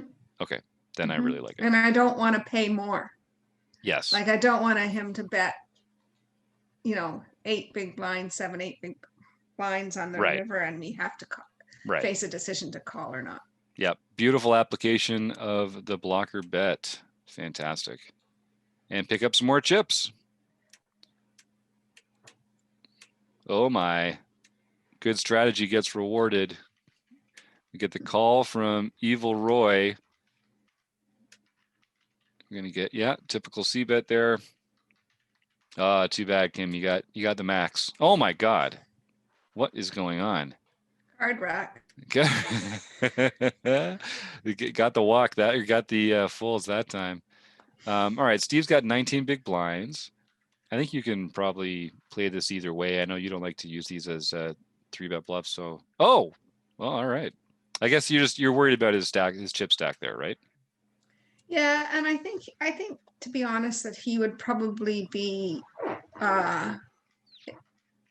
just limping, like just completing with a hand that I was doing well against with this hand. I think. So does anyone, let's see a show of hands. But maybe I should be completing there. Does anyone, am I the only person in this group, and I'd be happy if I was and happy if I'm not, but am I the only person in this group that likes to bluff 3-bet with garbage hands like this that have a king and then just another card that's really garbage, and it's just, yeah, okay. Well, I must be getting out of line then, because I feel like I like the blocker value of it. I know I'm never really continuing with it anyway, and maybe people are not. You want to raise here versus this that stack size? Is that what you're saying, or you just want to complete? I'm talking about it as a raise against players that are going to fold a lot when they open. Maybe if he had more chips. Yeah. I could see that. Yeah. All right. And also, here's the other point in that hand. If this was a true ICM final table, we can put a ton of pressure on him when Evil Roy has a shorter stack. Yeah. By raising with any 2 cards from this spot, in that spot. So on a real final table with this, when I'm chip leader with that many chips, that's the kind of spots I should be picking out. In here, four-handed, because you're so if we have really big pay jumps, say we're in a tournament with really big pay jumps now, and he has the audacity to do that and and not just go all in, then I'm gonna I could easily just shove here. Yeah, I like that, because it just puts him in a cage with anything but his absolute monsters, because Evil Roy has less chips. Yep. So. And let's not forget, even though he's opened the pot here, you're still ahead of a lot of his range. I'm not sure you're ahead of his entire range from an equity point of view, but you are ahead of a lot of his range here. So it's a spot. I mean, I admit I tend to get out of line with some of these bluffs, pre-flop in particular, but it's a spot that maybe we'll take a look at some of these short-handed blocker style pre-flop plays in a seminar or something later, because I'd like to find out. There must be some of this must be solved. I'd be curious to see if I'm overusing those garbage blocker hands. Probably. They don't call me Fold Sterini.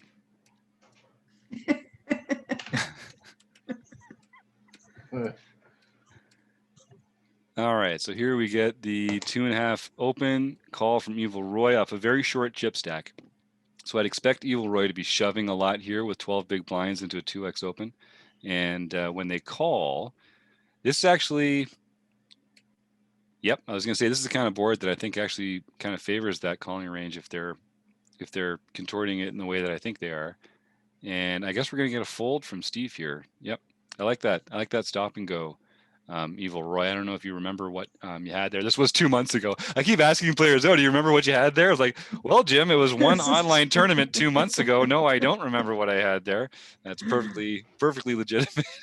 Perfectly legitimate answer. Nice hand there. All right, 2x gets the folds. Steve is limping and Fergie checks behind. flops the world. You're gonna bet here, right, Fergie? I hope so. There you go. You Nicely don't done. have to bet much either. Nope. I don't think. Exactly. Steve's still 2.5xing. I guess because no, I'd probably be 2xing there. I think it's a bit high off that stack size. Me too. Pretty big C bet size. I wonder if that's exploitable. I wonder if Steve has like a bet size where he has like 7s, 8s, and 9s, and he's betting a little more than half pot here, and maybe a smaller sizing with some of his air balls. I don't know. Steve, if you're watching, write in, let us know. Oh boy. Well, I'm wrong because he would definitely be calling with those hands. So I wonder what makes him choose that sizing then. Because he wants someone to fold. Yeah. So that's his one and done sizing, I guess. A little over half pot. Yeah. Yep. Well played then, I guess. Can't argue with that. If he feels like he's going to get a different reaction from like a 2 big blind pot there, then bet there, then I get that, but he probably gets the same kind of reaction as the rest. But I think he could get the same information from a smaller bet. Yes. 2 big blind bet. I think so too. Evil Roy says he doesn't think he had the ace. Right. So that was a bluff shove there. They got through. I like that a lot. Murph Harvey says LMIP, as Tommy Angelo would say. Last money in pot. I love it. Yeah, exactly. It's going to be won by whoever screws their courage, sticks up their courage to the sticking point and puts that bet in. That's exactly right. Murph Harvey, local celebrity. If you're Troy Chapman, I want to shout out our buddy from the Post Flop Poker Podcast. Murph, thanks for joining us tonight. We got to get some more heads up action, my friend. I am not satisfied with our heads up tournament from last year. We got to do some more training, I think. Ooh. Yeah, looks kind of value-y there, doesn't it? Oh, nice, Murph. Glad to hear. There you go. You're ready for business. Yep, can't go wrong with that one, Evil Roy. I know it. Oh, well, I shouldn't say it. Yeah, no, got the sweat, but nicely done. Only way to play that hand with 11 big blinds in the middle, I think. Yeah. With 11 big blinds back. Good game, Evil Roy, CA. Thank you for waving that Canadian flag high, even though you did give. Last Canadian standing. I like that 3-bet. Here we go. We're going to put Steve to a decision here, and he has been opening a lot of buttons. Yes. So that's a good one to kind of check. Oh, I think I have to fold. Probably. I think so too. And that's why that's such a nice hand. Like this ace-5 off is a great hand to put in that 3-bet bluff raise range because it blocks all the nuts. And it's an easy fold because it's way behind almost everything that they're putting back over the top, even at that sizing. You know, if he had 16 big blinds, then I think you have to call. Probably calling at that point. I don't think I'm doing it with if he does that with 16 big there blinds. You go. I love that. I love that. And that's why the sizing is so important. Not just now, once the 3-bet's been made, but the open sizing, the 3-bet sizing. You got to be thinking about the stack size that's involved because you get handcuffed in these positions where, and in this case, it's exactly what Fergie wanted to happen. But otherwise, you get caught in these spots where you're like, well, now I have to call, even though I am still going to be way behind the range of hands that actually make that shove. So that's not a fun place to be. And you don't win a lot of poker tournaments by calling huge bets, just as a general rule. You can win them by making huge bets, calling some and folding to some, but generally just calling huge bets is not a great way to win a poker tournament. So we're 3-handed. And Steve's just betting into weakness there because Adam bet the flop and checked the turn and get some folds there. So we won't know what he had, but here we get the walk, and the hands will go by a little faster now. Yeah, I think we were 3-handed for quite some time too. I think, if I remember correctly, or it seemed like a long time. It's getting late. Yeah. Here's an interesting spot. Lots of nice, interesting small bets here and that kind of thing. Check on the flop. Extremely wet and dynamic turn run out there. We get a small bet called, and then another decent. That's a value bet there, and it gets folded. So many different hands that could have been made on that turn and river. I like the betting line. Ooh, now Steve. I think that's actually too small, given that he's out of position and he has 30 big blinds and Wolfman has 46. I'd like to see that up at like 8 maybe, or even 9, 8. I think 8's fine. Yeah. Even I guess 7.5. Yeah, is 7. fine. I was thinking that too. Maybe I'm getting too nitty gritty. 6.5. The problem is, and we'll see this in a second here. I'm pretty sure Kim's going to fold. Oh, all right. So here, Wolfman is getting 31% odds. So they're getting 2.2 to 1, and they're going to be in position with a hand that they've already elected to raise with. So by only making the 6.5 big blinds, it's not like it's a trivial decision, but you're not really giving him as difficult a decision. He's going to find a way to continue there with a bunch of hands that I think you'd probably rather he just fold. In this case, he doesn't. Well done, sir. Got the folds. Jim, shut your mouth. 2.5. Nice fold there. And see, okay, so Wolfman was limping the small blind before. Now he's raising to 3x with ace jack suited. Could be stack related, could be dynamic related, or he could have a open range and a limping range. We'll have to find out from the man himself one of these days. Nice value bet, a little that smaller sizing that we were talking about gets called by second pair. Ooh, interesting. Ooh, wow. There's Wolfman. So Wolfman gets scared on these turns because it's the second hand tonight where we've seen he's got top pair. The turn comes a flush and he checks. I guess he's out of position here too. That has something to do with it. But if he bets and gets raised, what does he do there? It's a tough spot when you're out of position. Yes, it's true. It'd be much nicer in position. That's a good point. I would often check there as well when that flush card comes. So then and I'm planning to check call depending on the sizing. Okay. But I've shifted from capitalization to realization. Yeah. And I guess sometimes you're just only going to get one value bet in, right? It's not your fault that the run out comes terribly for your hand. And that's just how you respond, by giving up a little value in those spots where, as you say, I like that shifting from capitalization to realization. You're never going to get value from the other hands on the river. And I think it sounds like you're just saying it's not worth trying to get that value for the times that you are behind. There's other ways to find an edge. I mean, you don't want to fold if you get raised. And this, like, Steve could easily raise with his actual hand he has here. Yeah, having that high club. Yeah. Right. And it's like, you just don't want to get blown off your equity. So this becomes now a check call for me. And then I think you just have to call basically then, unless you say unless he like depending on sizing. Yeah. Okay, I like that. I think that makes sense. So this one we're calling for sure. 100%.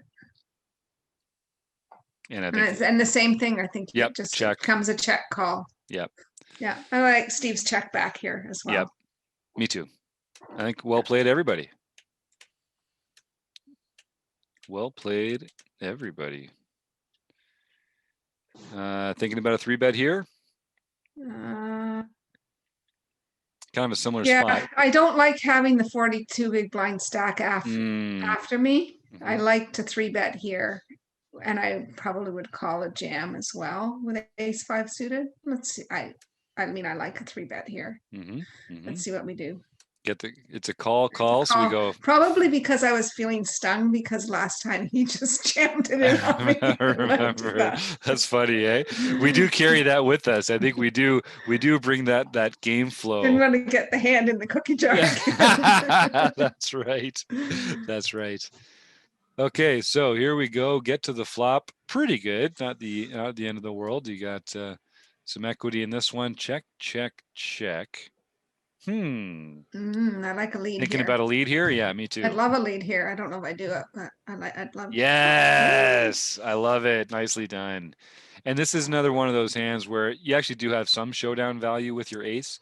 But if you were here with like 5-2 or 5-10 or something like that, I like the lead even more because you are not going to get, you're not going to win the pot without it. And you've got some good equity there. So I love that. Oh boy. Yep. I don't mind it. Here it comes. Oh no. Oh no. There it is. Steve doubles up. And I should start Fergie, throwing things at him right yeah. about now. And Fergie is now, is it just third in chips? I think I'm tied with Very Steve there close. pretty Yep. much. Yeah. Okay, like the call there. Oh, this could be a trouble Ooh. hand. This could be a trouble hand. Probably just a straight call here. I think so. Ooh.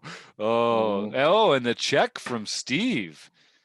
I don't know, I think Steve. I should bet here. So I think Steve should bet here. There's Yeah. there's 9 But when big he blinds checks in to the me, middle. I think I should check bet here. Yeah. Yeah. He should. I think Steve should be betting. He should be charging me for all my flush draws. Yeah. And think, queen highs, you know. Yeah. Yeah, you've got a lot of hands that he's beating that are still going to be continuing here. Yeah. And then he checks and you call. Now we're in Steve mode. He's like, "Oh yeah, I weaken my range. Time to hero call. This is Steve's home. This is where he likes to be." So he's going to do it. And I hate this river. He's checking for sure. And I just hate this river. That's right. Because now you're counterfeited my 2-pair. And it's a real savvy check behind there, Kim, because I think some people don't quite realize how devastating that is to their hand. Because anytime Steve has just a bare king now, he's beating Kim because the board pairs. It's a terrible feeling. It's a terrible feeling that three pair. I had him. I know it sucks. It sucks. I hate it. The counterfeit. Yeah. So yeah, nicely played. Nicely played. I think everyone. I still think Steve should have gotten extra. And I think I'm down as a short stack now. Yep. Yeah, 3 pair is never good. Merv knows. He knows. 3 pair is not a winner. You'd think. I mean, 2 pair is better than 1 pair, but nope, doesn't work that way. Here we go. I wonder if we even get a call from Wolfman. Yeah, he's deep enough. He says, "You're not blowing me off this equity." What do you think, Kim? Is that hashtag pet vet approved? Not really. I think if he was going to put more chips in with pocket twos, he should have raised pre-flop with them, in my opinion. And then he can represent that ace, but with Steve's particular hand, he's not going to fold. And he's getting those twos to showdown. Sticky. And all right, so Steve now, chip leader, is limping the small blind. Because I have a shovable stack. There you go. And so I'm not sure that means that he doesn't want you to shove it, though, necessarily. Steve is a tricky player, and he's definitely capable of having some traps in that range there. Not that time, as it turns out, but don't write him off. Love that. This is a great hand in this spot here. You're going to be in position, 2 overs, and gut shot with a backdoor flush. I'm c-betting for sure. I like the sizing. Beautiful. Easy game, folks. Easy game. Yep. Yeah. Who are we kidding? Probably gets the fold. Yep. Nicely done. 2.5. Oh, cool. Small sizing there in position with the small chip stacks. Still gets to leverage a lot of fold equity. Kim, by being out of position, you must have felt less inclined to call here, but it's such a small raise. I wouldn't be surprised if I shove all in here. That was my next because I'm out question. of position. Yeah. I don't know if I do, but it wouldn't surprise me. That would be my tendency now. Well, you do. Yeah. And get the fold. And then I guess he showed pocket sevens. That's why we have the information there. Yeah. So I got him to make an exploitable fold there. Yep. Like, you know. Yeah. If you showed him your hand, he'd be calling there. Yeah. for sure. Yep. I don't know. I guess, Adam, I'd be tempted to kind of embrace the variance there, given that I'm going to put Fergie on a bunch of these kind of 2 high card hands there. But his best case scenario is a race when I shove. I'm not yeah, shoving sixes. and you do have Against him, I'm enough not big shoving blinds, sixes. and you do have enough big blinds. There actually is enough fold equity there. I guess that's one of the, and this is why it's important that you don't wait until you have like 15 or 18 big blinds to make this shove. You can do it when you've got over 20, and it's still, you're still going to get a lot of fold equity, but you don't have to. This is a 4-bet shove though.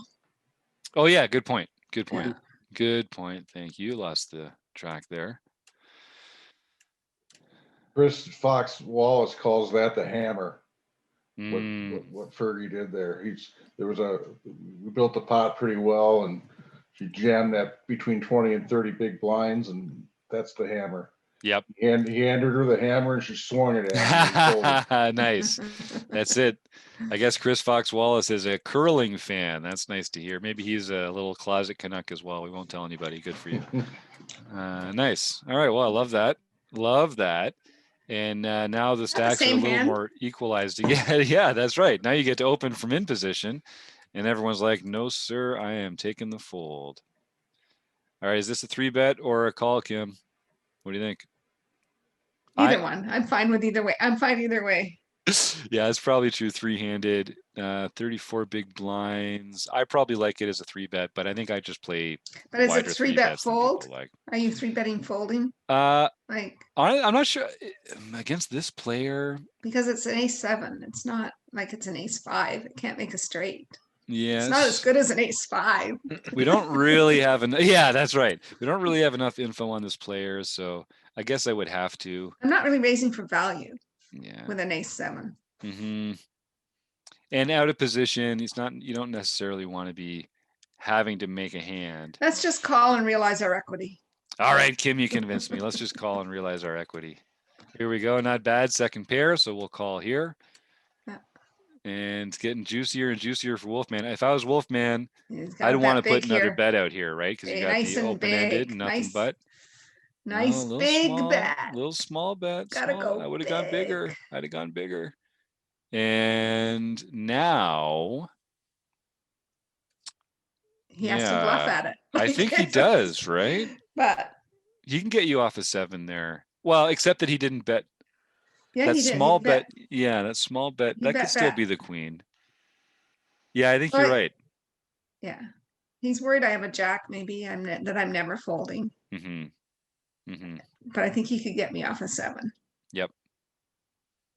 Now he's got king high, so he's beating some of those other hands, but I think he can get better to fold. It's a good run out for him to make that bluff too. He's only beating hands. He's not beating anything with king high that I called with, except for a flush draw. Exactly. Exactly.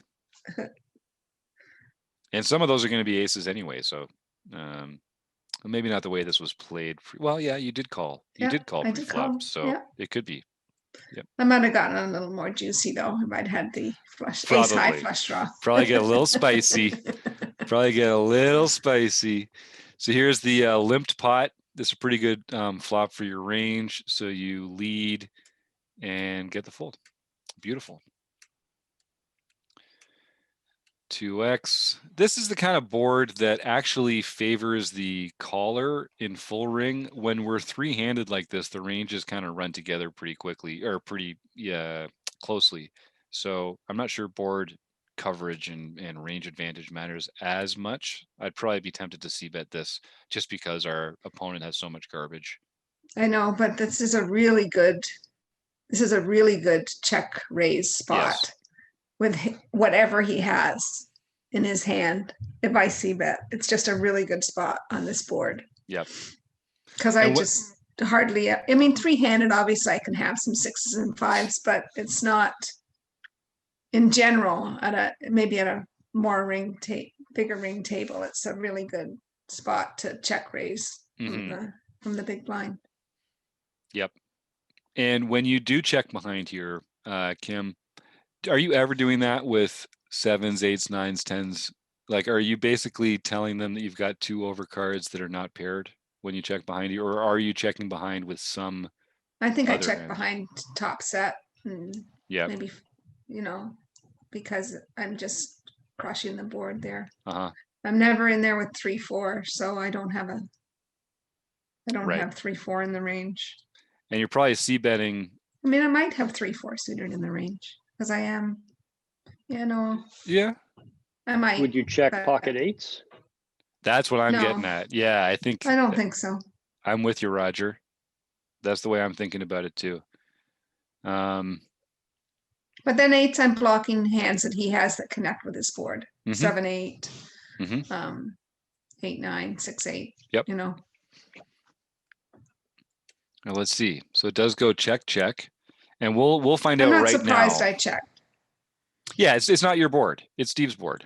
It's not your board. But if he checks to me again, I'll definitely bet. And if he doesn't, you're gonna know for the same. You're gonna know right now because we'll hear about it from Steve if he has something small like that. You're only gonna see one more card. You're ahead of a lot of the range, but when you check, you kind of show some weakness there, and I think he's reading your check as weakness and could be doing this pretty wide too. Yeah, do you like the fold here? I guess. I'm sticky now. Yeah. I don't mind. I guess I don't mind when I don't c-bet the flop. I think I don't mind the call on the turn. Yeah. But when he double barrels it there, I think the fold is fine. I really like that our actions should affect our other actions, right? Like when we weaken our range by not c-betting there, they are going to bet more. And so we should have a more robust calling range on the turn because we've encouraged them to put lighter bets out there by not c-betting. So I think it all should hang together like that. I think that's exactly the right way to think about it. I don't know if I played that properly or not, but it just wasn't my board. Yeah. As the pre-flop raiser. Yep. And do you find, Kim, when you get like three-handed like this, and I'd love anyone else in the chat as well to weigh in on this. Do you find, let me rephrase the question. I find it's harder to range opponents when we get short-handed like this, 3-4-handed, because people tend to get post-flop with wider ranges. And so it makes it harder for me to use board texture as like a factor when I'm considering some of that stuff. Yeah. I agree. Yeah. Which is nice. I mean, it's always nice to be playing against wider ranges because they're weaker ranges, but making it less predictable is hard. Makes it hard. All right. Even more so when you get heads up. Oh yeah, it's absolutely. The only good rule of thumb is nobody got anything. Nobody connected. Yeah, but that has strange ramifications, right? Because then you're like, oh, well, I got to call down with Jack high here, which is not exactly, it's not intuitive for us full ring players all the time. What that does for some of those post flop actions. How we doing, everybody? Feeling good? Time for another Grolsch? People need to take a little break. I'm just going to keep on rolling. We're getting in the home stretch here, three-handed. I can stand a few minutes. So. I'm going to take a few minutes. I'll be back. Yeah, perfect. Anybody else? Should we take a sec? We'll just go slow. We'll just go real slow through this one here, because I don't want my man Keith to miss too much excitement. Yeah, perfect board for a c-bet. I like that. That's gonna get a lot of folds. Unfortunately, Steve's got a piece of it, so he's gonna continue.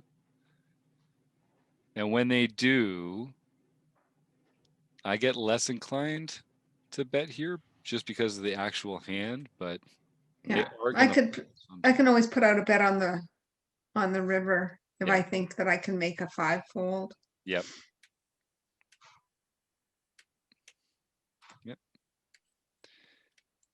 And now Steve has the chip lead. Dun dun dun. By quite a bit too. Probably get a c-bet from ARW, very disciplined check back with 22 big blinds. Is he getting his 4 to showdown there? I guess he's going to call here. My gut shot here. Yeah. So he likes his 4. Yeah.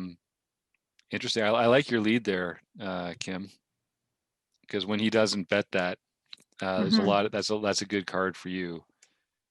And yeah, check behind. Yep.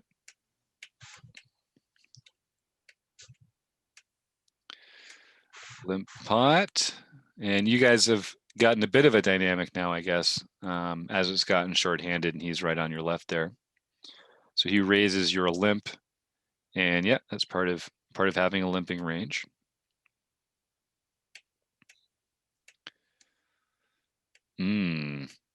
Who's gonna put last money in pot? LMIP. Feels like one of those. What do you think, Merv? Would our buddy Tommy? I like that bet. Me too. Yeah. And I like that call. There you go, Wolfman. Getting that queen high to showdown. So this is some real savvy, I think, this call here. And I like the bet by Steve too, because he knows Wolfman has some queens and aces in his hand that he can let go there. And I don't think he'll go for another. Yeah. Well played, everybody. I thought that was good. Yeah. That was good. Okay, 2x, 2x. Oh, yeah, I like this. 23 big blinds, big pot in there already. Let's get it in and see what happens. Nothing wrong with that. Pick up a decent sized pot. Yeah, thanks, Merv. I was misusing that. He won't be putting any more money in if he gets called. That's his last money that he's putting in the pot. Gotcha. So this should be a 3-bet, I think. 27 big blinds. Do we like the shove here, or is there a smaller sizing available to us? I would like to just see a smaller sizing, but I'm sure I shove because I hate playing out of position. There it is. Yep. Yeah, and with Ace King, I don't mind taking that. Look at, I've taken that down pre-flop. Yeah, and there you go. Now That's my a big stack's pot. up to 30 big blinds, right? That's a big pot. That's a big pot. Absolutely. So like before you put your bet in, there's almost 4.5 big blinds in there, which is a lot. That's a significant portion of your stack. So, and they're going to call sometimes, and you're going to get doubled up by like Ace Queen or some pair. Yeah. Some pair.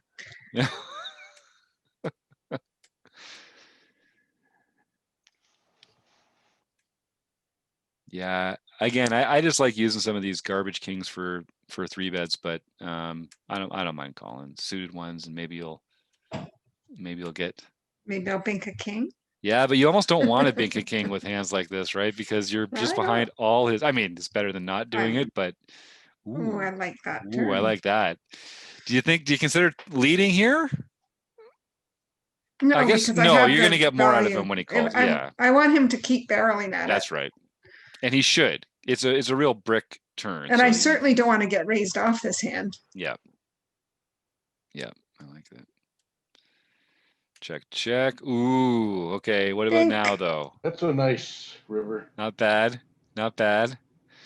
Yeah, do you when lead he goes here? check, I have to bet here. I think you do too. Yep. I have to try and get called by a jack, so I think anything under five big blinds is fine. Yeah.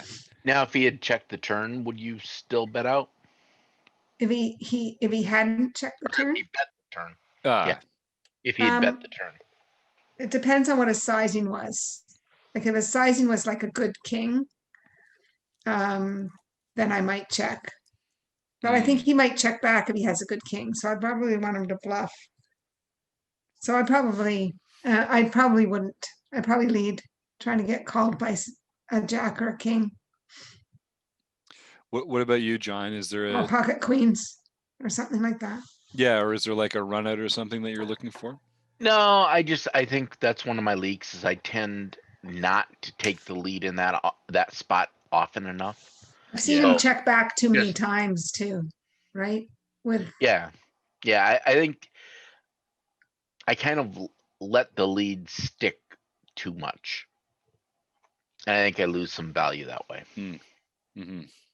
If I have some strange, weird, hidden straight draw that gets there, then I might check and hope somebody bets on a board where they don't see that. And that does happen. People see the flushes much more easily than they see the straights, I think sometimes. It's not quite as obvious. So it's a good chance to get some hidden value. There's the lead. I think it's too big. I guess so. Too big. It does look like a flush, but so should your bluffs there, right? Trying to get him off a jack. Right.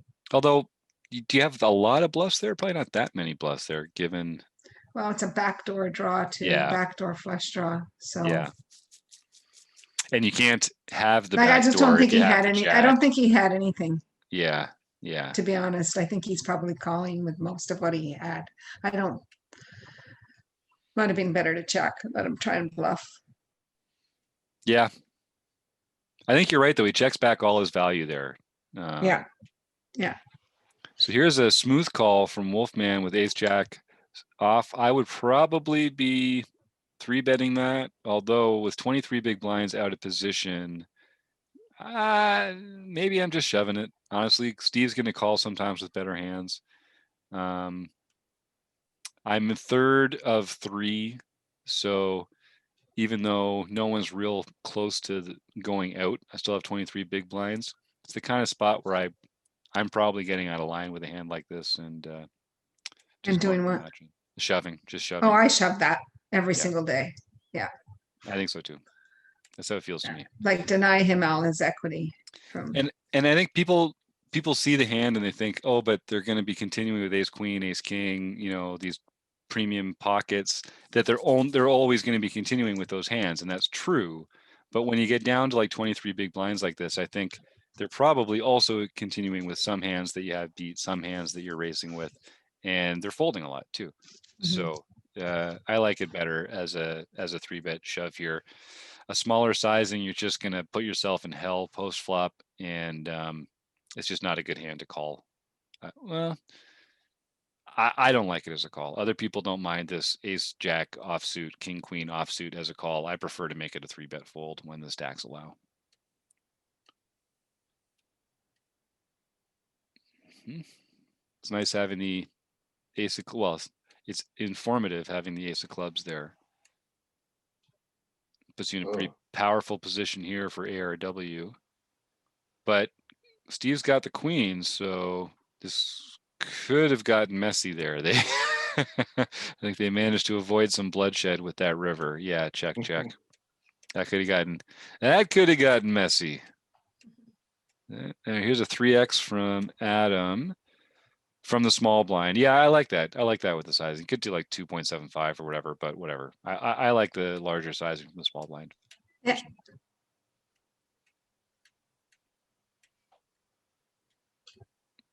It's just betting into the weakness of the check there. I have a pair. Yep. Yeah. Yeah. It's hard to flop a pair. It's true. And you do need a little protection when the pair is a 2. That's a good point. And then when they continue, you just don't think. So I mean, if he's bluffing a diamond draw, then that's fine. But otherwise, I'm just beat when he bets there. Yeah, I think. But until you get everybody to send in their hand history. Good point. Yeah, never know. We should take a sec. Yeah, Stewie says ship it too. I think that's with the ace jack hand. I'm with you, Stewie. We started doing these online review and hangs just by using the video from the screen capture of the final table. But now that some of the final table finalists have been sending me their poker tracker hands, it would be nice if for next month, a few of the final tablists could all send me their poker tracker hands, and we could get more of these hands where we see more than one person's cards at a time, because that would be fun. And we'll get it'll make for even a more stimulating conversation when we can talk about both hands at the same time. When we talk about it on the podcast, let's remind people of that so that they'll try to capture them and then know that they can kind of expect that. I like that. And actually, it's a good point. And John makes a really good point that I should remember.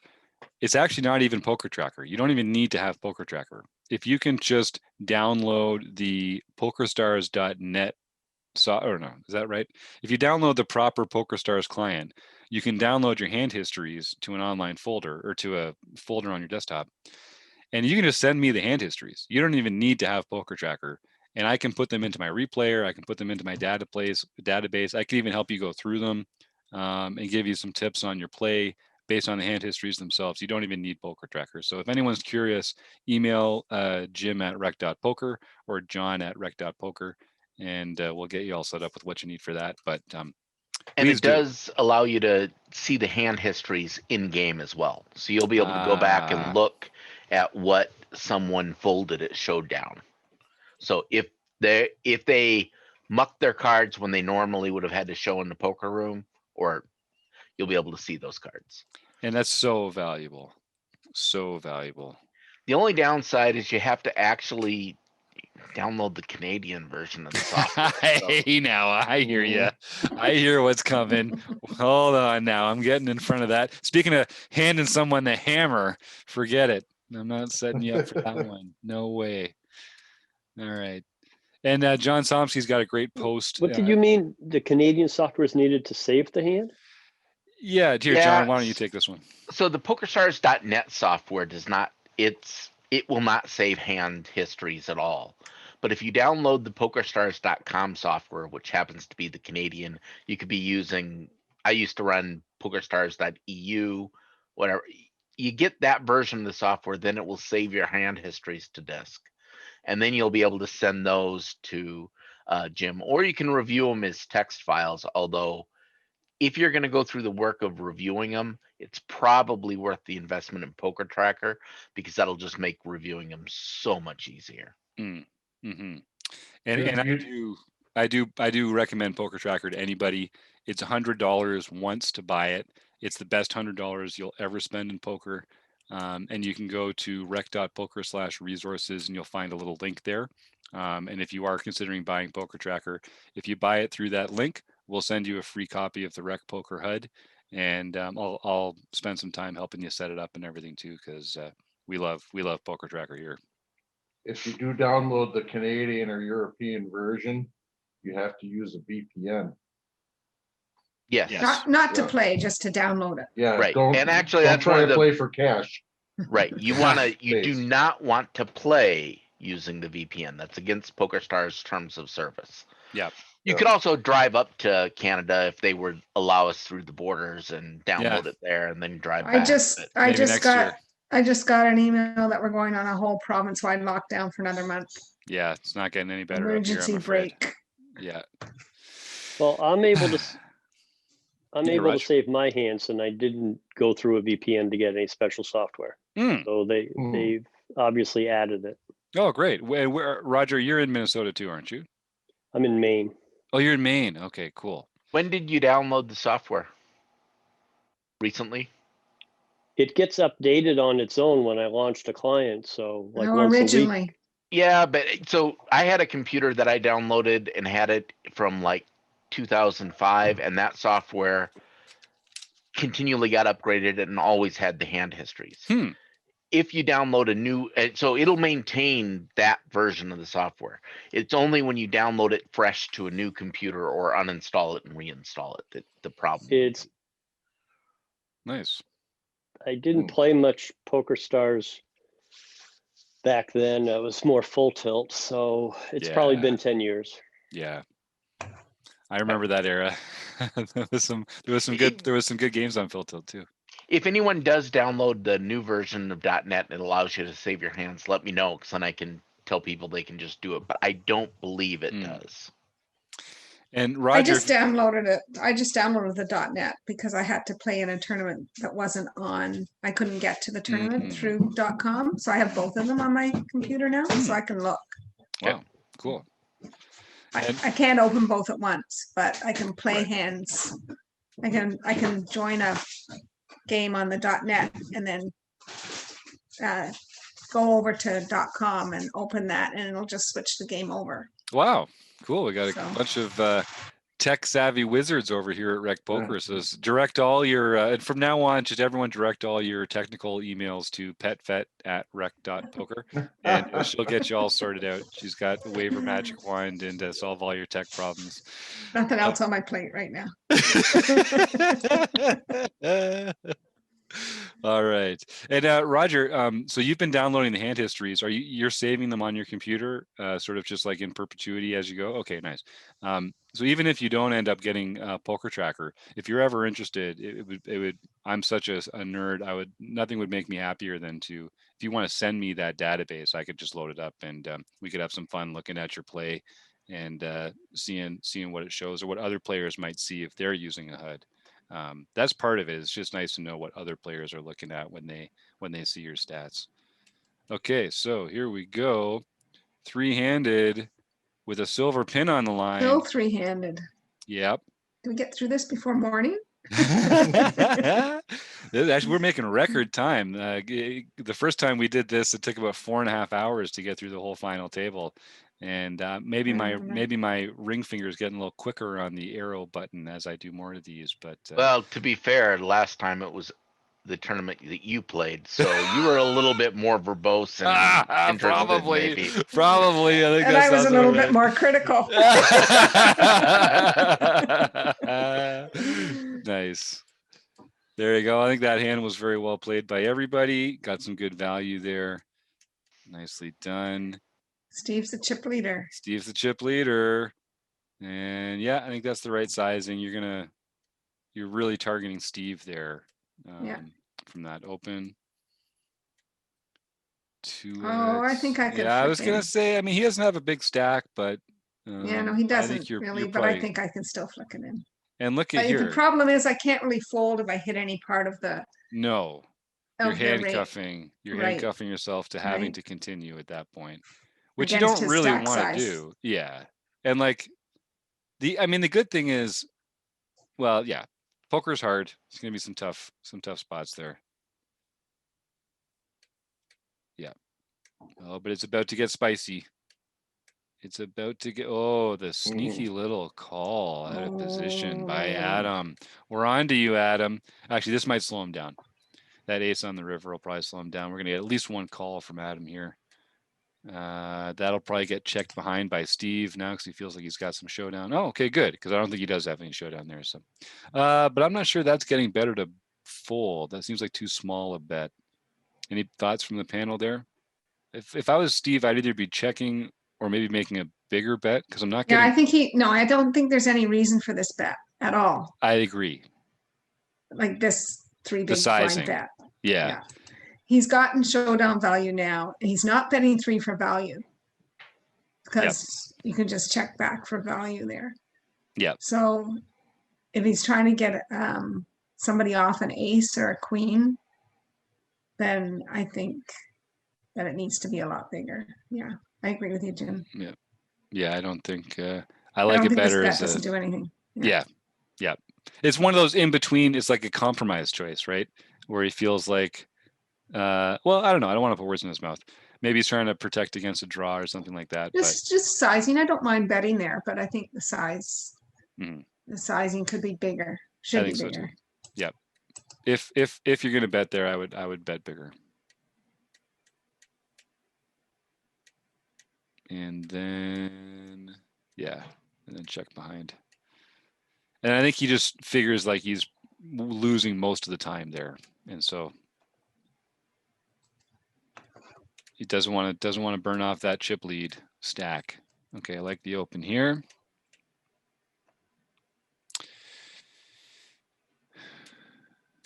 So it's a great call. Is this the spot where you think about 3 betting here, or is this just a straight when I call have more chips or less chips? Okay. Like you're shoving 18 big blinds and like at 40 you're 3 betting smaller. This is just that kind of stack size where with something like King 10, I could easily shove if I have like 15 big blinds. Yeah. But if I have,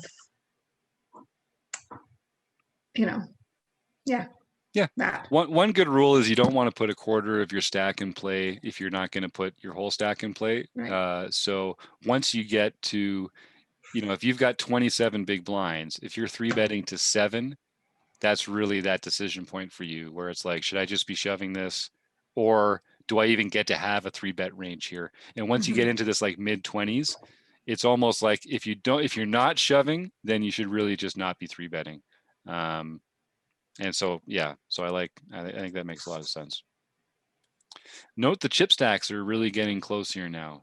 We'll see. We'll kind of update after this hand, but. Oh, I think I should have bet there. Yeah, I He think so checks to me too. twice. I think I have to bet there. Yep. Try and get him off an ace. Yep. Oof. Okay, well, you save some chips. And then you're calling down with king high. Yeah. Yep, against a pretty small bet from a pretty weak range. So, yep. I like it. So, yeah, so now Steve still got the chip lead, but it is 34, 25, 22. So still no one's getting desperate. But the chips are getting down.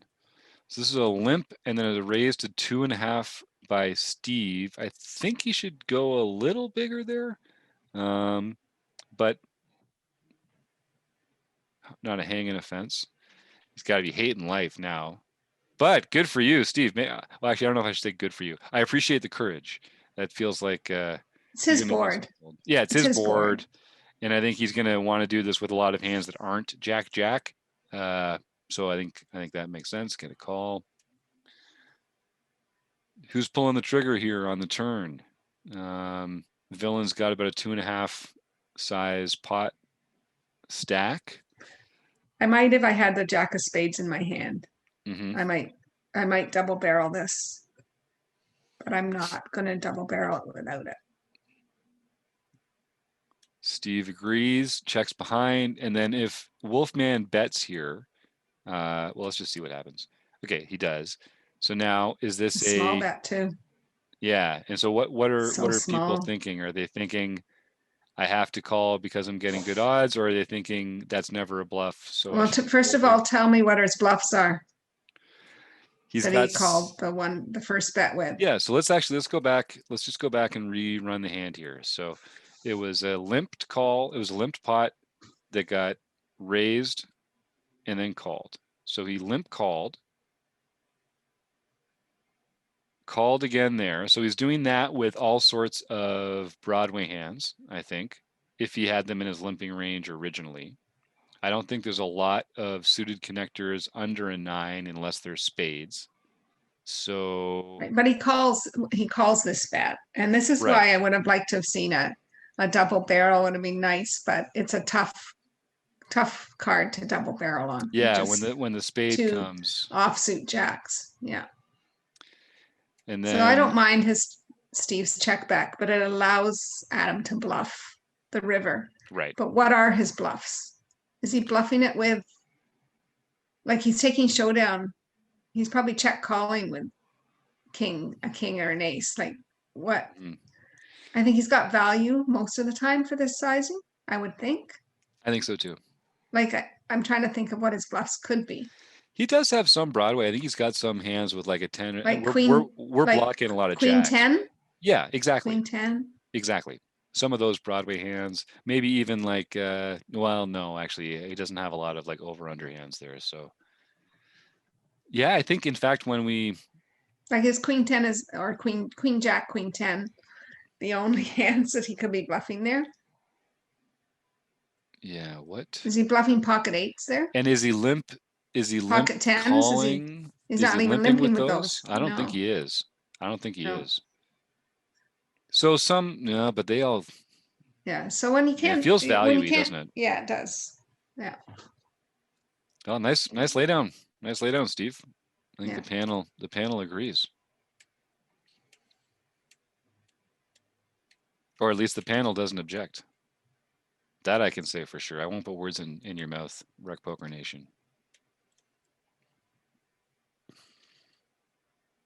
Hello, someone found the 20 big blind threshold. Let's get these chips in the middle. Yeah, nice discipline fold. Oops, maybe I got one ahead of us here. Yep.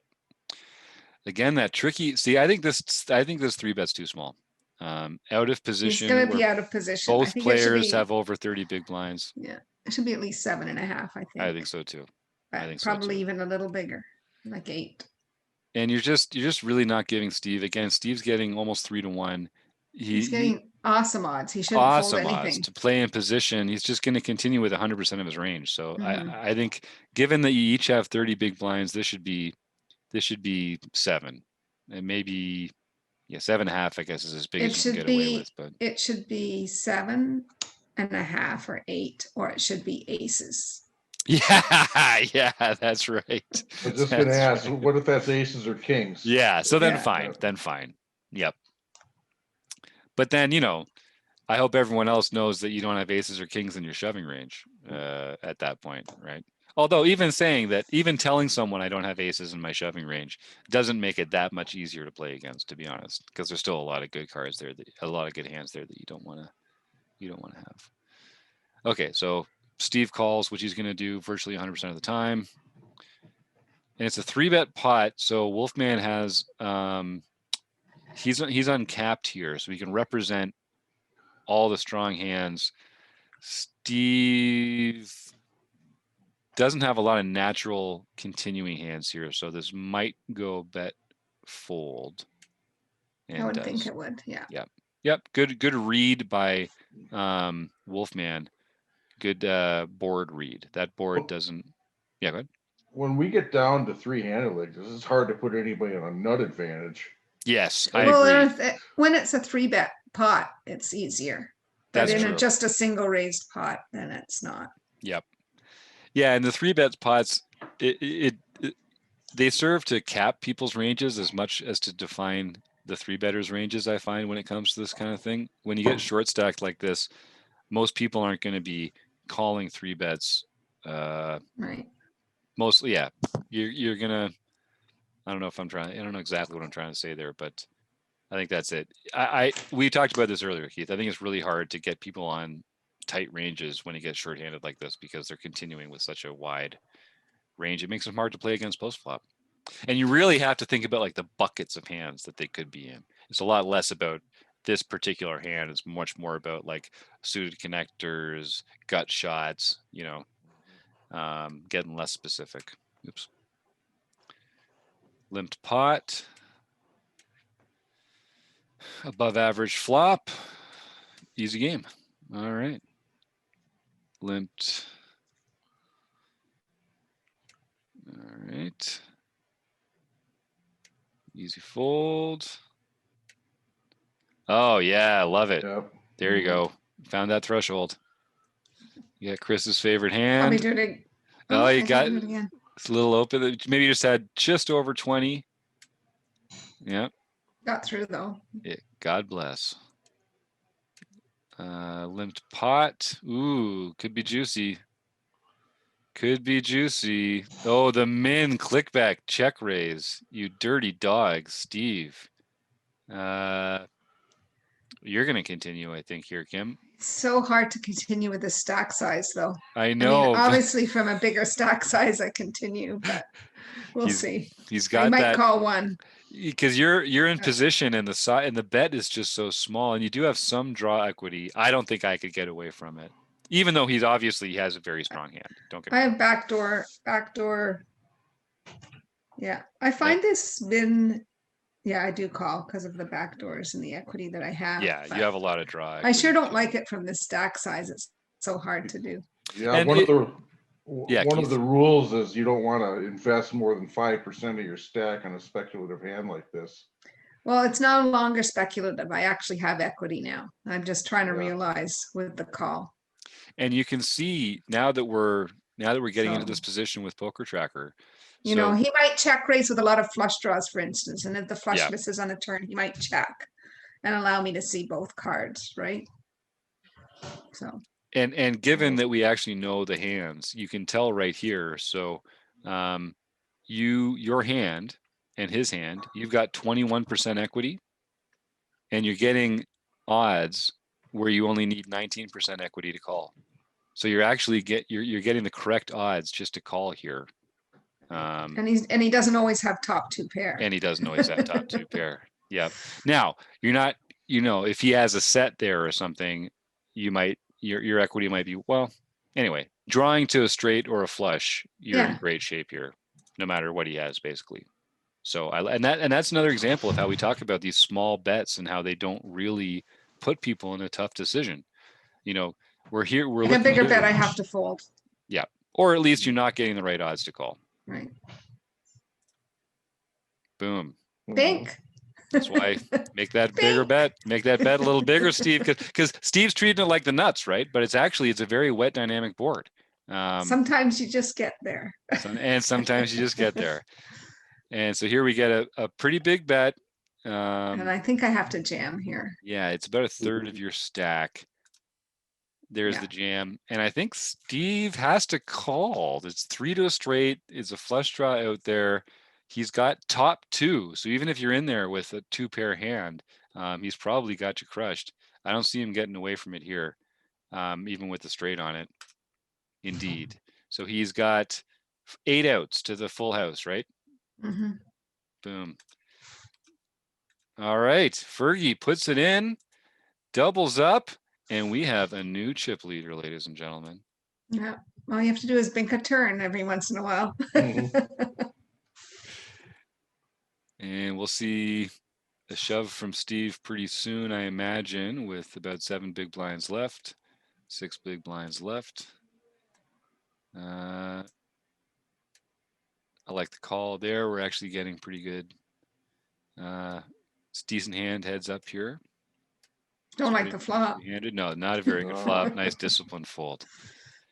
And here we get Steve's shove, which is perfect. I like your fold given the player to your left. And Wolfman's going to call.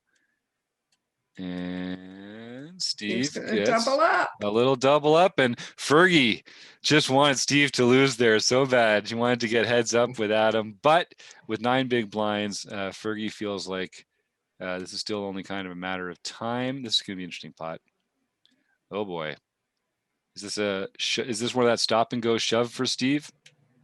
Yeah, he has to. There it is. I have to call here. Yep. Yeah. I think so too. Wolfman gets out. Oh my God. Bink. Wow. Luck box. I'm throwing horseshoes at him now. Horseshoes are gonna Oh my God. What is going on here?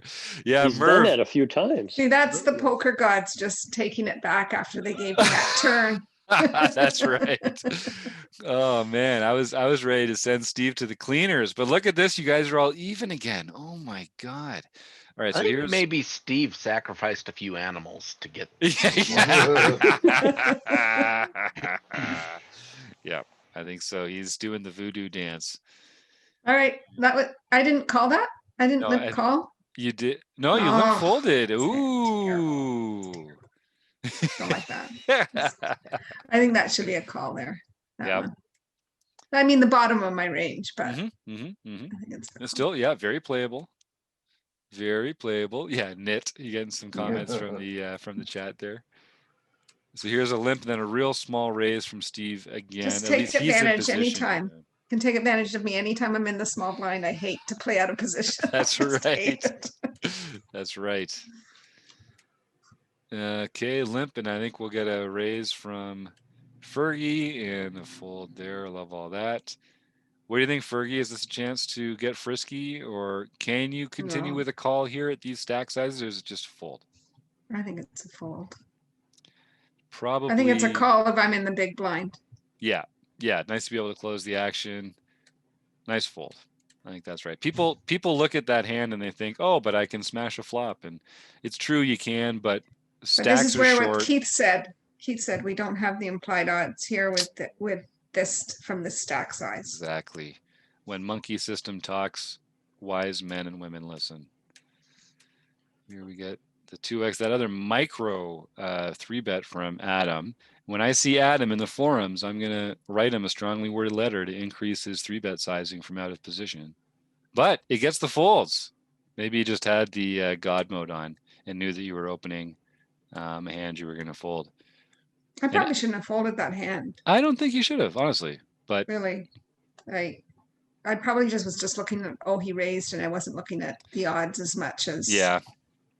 Because again, I mean, now that's still a third. You know, you do need to be folding some garbage. But, you know, queen high suited 3-handers. I don't know. Oh, I don't know. It's hard when like they're not making any more good hands. I think this should Unfortunately, be a so. raise. He's limping a lot, so I think this should be. Oh, good. Heart of a lion, bet vet. Pet vet, the heart of a lion, and then the call. So Steve's in there with something. Pretty good board to see bet at this Yeah, chip stack. and he checks. I think I He have to. checks. I would. I like the Yeah. sizing. Yeah, good, Yeah. good. Love it. It's fold for me. Yep, excellent. That's an open for me, but I don't mind the fold if you feel like. Yeah, again, I feel like it's an open, but It's borderline fold just there. because of stack sizes. They just both have shoving stacks, and Yep. I don't mind though. I wouldn't mind an open either, but And, if I'm for, getting a lot of folds, I think it's an open. But I think people are realizing that they have to call, that the opening ranges are pretty wide from the button, and they're going to call pretty wide as well. And for a lot of these cusp hands, you're not giving up that much equity by just folding. Like the amount that you might make in the long run is pretty marginal compared to the really good hands. So if you feel like more comfortable just playing them as a fold, just fold. There's nothing that wrong with being exploitably tight. To be honest with you, we'll give you a hard time about it because that's what we do. But there's nothing wrong with just folding those hands. Now, there's also nothing wrong with playing them because they're just marginal hands.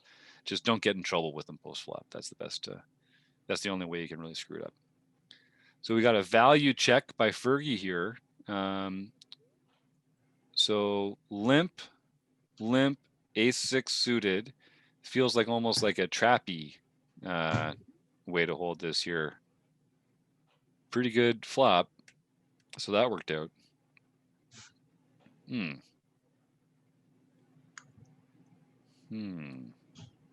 Everybody's got a piece of it. This is very interesting. Huh, that was a weird hand. That was just a weird hand.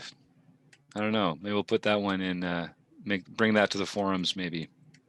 That could have gone a whole bunch of different ways. I think everybody played it pretty passively. Yeah. Everyone had a chance to get frisky. Just everybody was trying to realize their equity. Yep. Like everybody had equity. Everybody was just trying to realize their equity on that. I think the only one that could have made a bet there is Adam, just having the position in the hand. Super small sizing from Adam here, which is good. I mean, you want to be leveraging stacks with small sizes. That's always a good thing, in tournaments in particular. But and post flop, you can do it a little more because the ranges are so much more defined. Why do you think this is small sizing? He's made it 3.12. I guess over a raise, like it's. Oh yeah, you're right. You're right. It was a limped pot. I keep forgetting we're in these limped pots, and so I see the check raise to 3 big blinds. But that's a good point. When it is limped, it's actually not that. That's over 3 size. Good sizing. Thanks for keeping me honest, team. Wow. See, Steve did get sticky there. With his 6. We got a flush come in on the river, and he got raised on his bet on the. Yeah. So I think that's probably a bit too sticky. I mean, he can raise flush draws there. He can raise a 7, and he's only got a 6. Could have the jack, Yep, I see it. Sorry, Steve. And he's got 10 big blinds. He's got a dream. I like that 3-bet.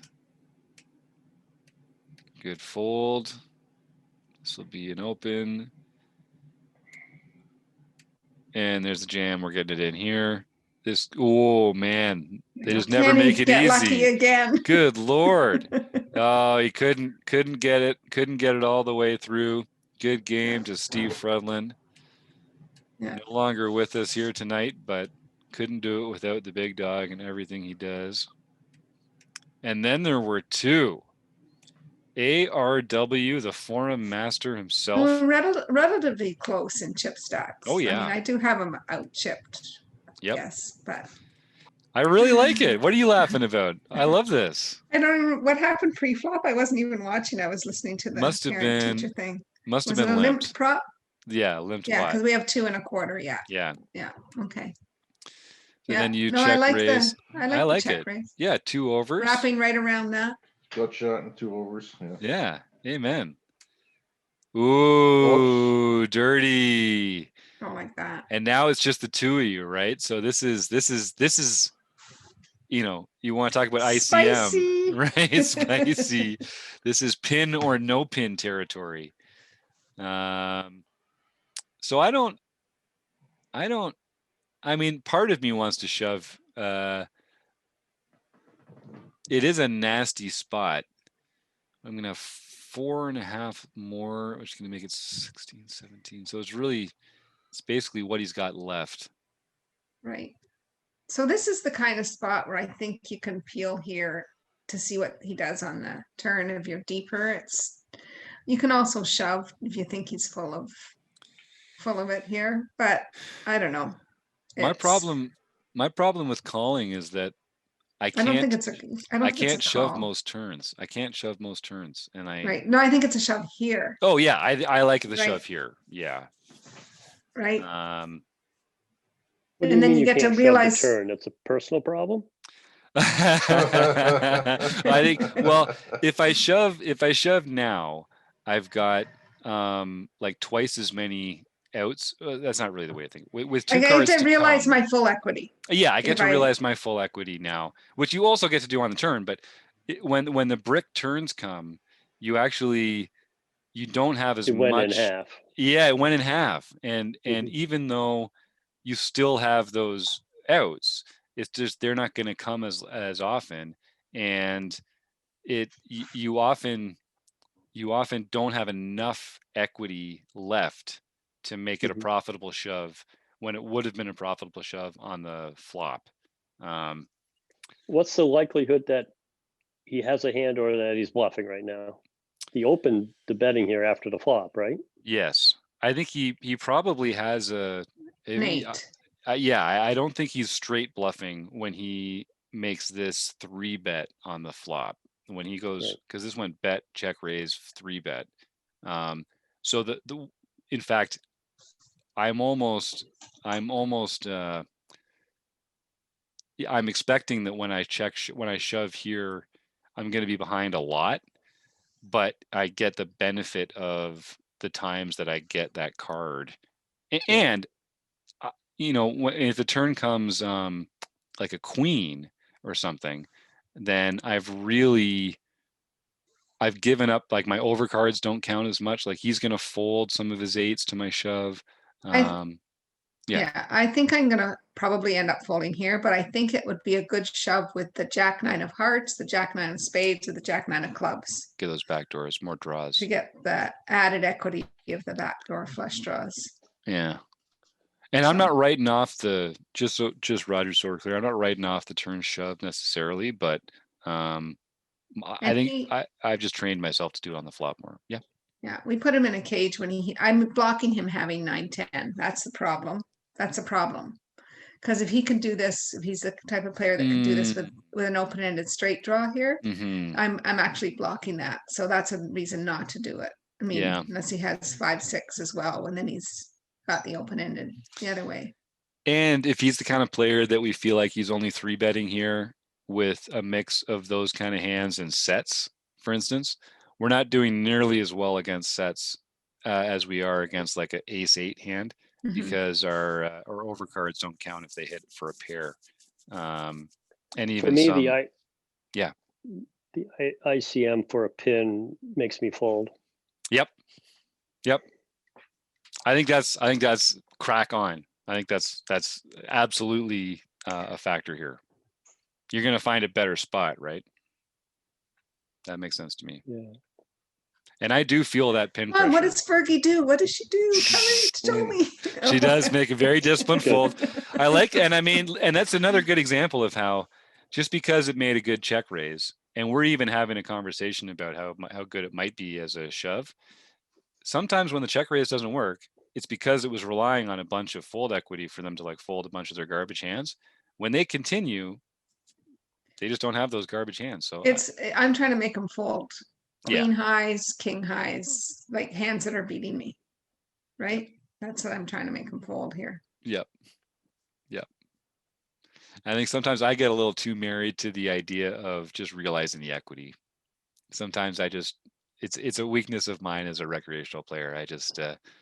I am a fan of the shove. I think I overshove. I overshove on every street. It wouldn't surprise me, to be honest with you. All right. Nice little 2.2x open here. Gets the fold. Easy game when you get the walk.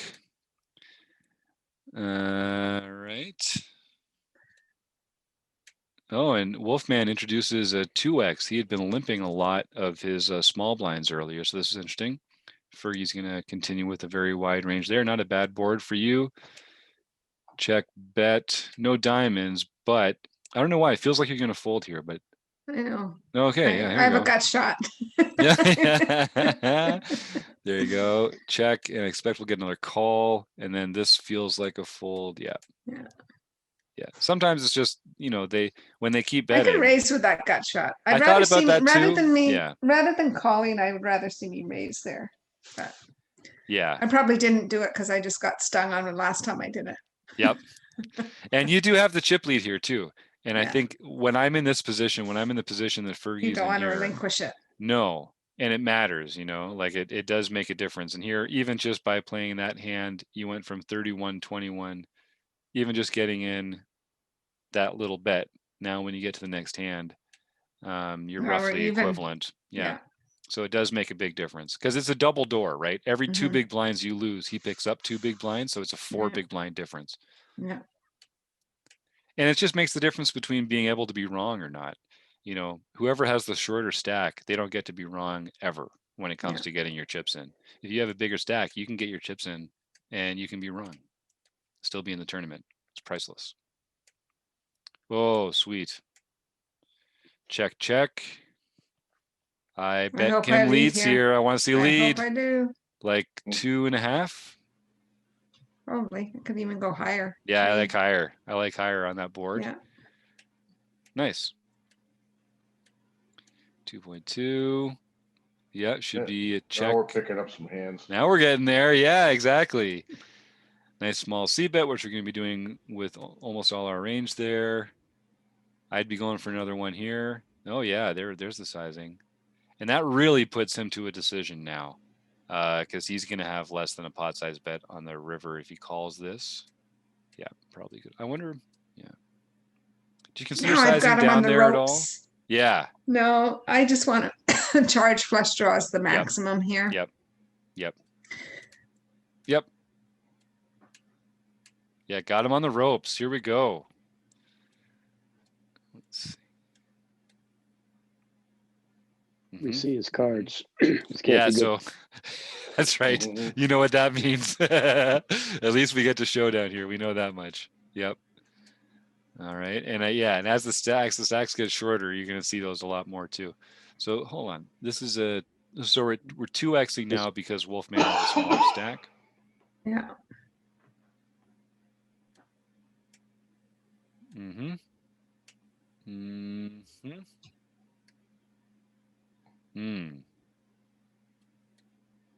Yeah, that jack is going to be ahead a lot of the time. Wolfman wants to get his king high to showdown there for sure.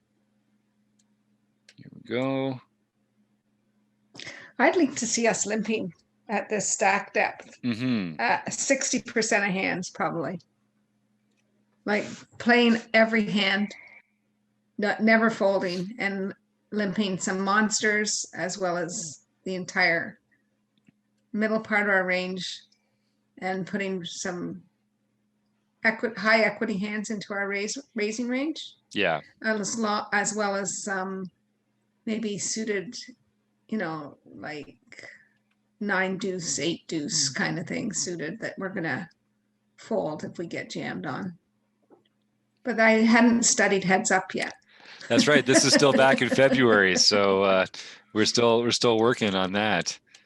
Yeah, you've been working on other stuff though. I like some of these bet sizes a lot that we're seeing. Leveraging a big stack with small bets. That's key. And here we are in that threshold. It is time to start getting busy.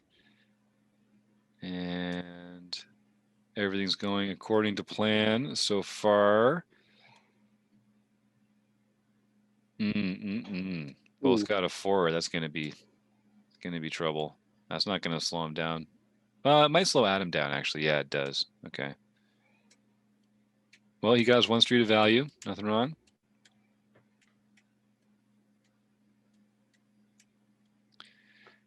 It's a 2x. Should go check bet. Yep. I don't know if you had to go all the way to 2, but sure. Like that. Talk about getting nitpicky now.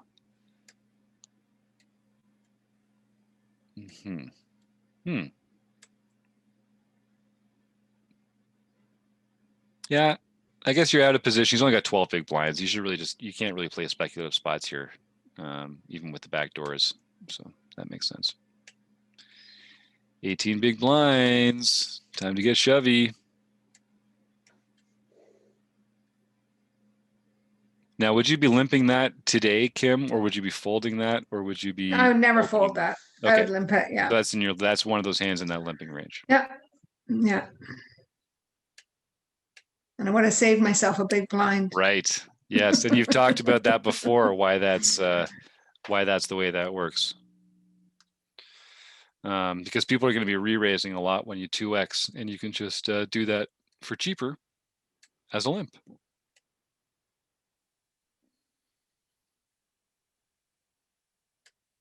Nice textbook. Uh-oh.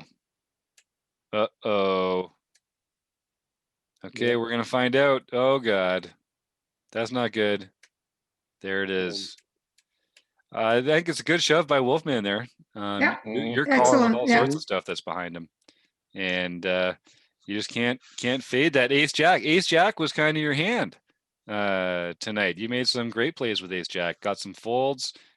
In fact, Adam folded 7s to you, I think, in a 4-bet pot with ace-jack earlier. Yeah. And it was the takeout hand. So you might have to take a photo with those 2 cards right in front of your chip stack. Put it up in the for your next. I haven't received my silver pin yet.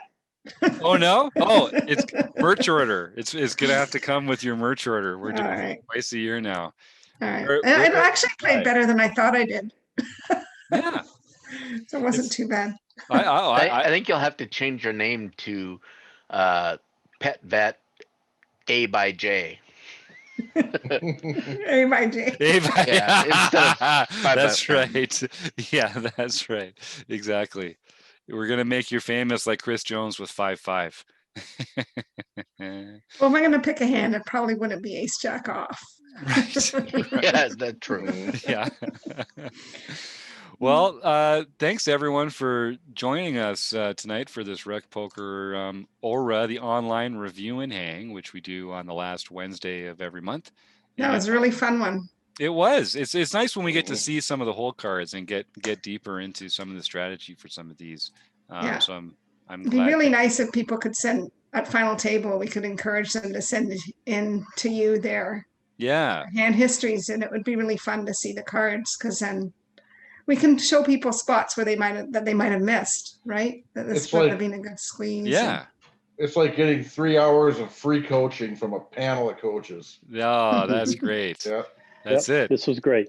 Thank you. Thanks, Keith. Oh, thanks, Roger. And it's nice having your voice here in the room for this as well. And it's nice, and we are inviting all the final table players that make this every month, whether they're premium members or not, to come and join.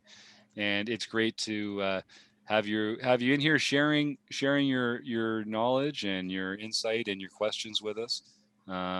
It's how we all get better together, sharing and learning from each other's mistakes, right? That's one of the things that's most important. Who wants to learn from your own mistakes? Oh man, that sounds painful and terrible. Let's learn from each other's mistakes instead and still learn the same lessons.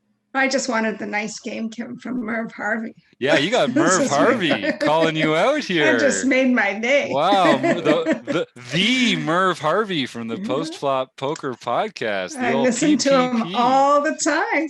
That's right. See, Merv, your reputation precedes you. I told you, you've got fans from across Rec Poker Nation. We all appreciate what you and Ben are doing over there. Might be time to get you guys back here for one of these Tuesday night opas or something. I know the timing doesn't quite work perfectly for you, but you're here tonight, so you're having a little fun at least, I think. All right, I'll send you a link for that, Merv, one of these days, because I know that would be a lot of fun.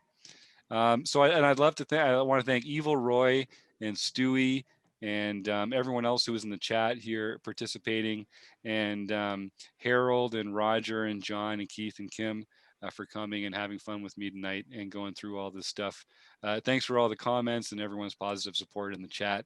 And if anyone ever wants to talk HUDs, Jim at rec.poker. Don't be shy. This is how nerds like me have fun.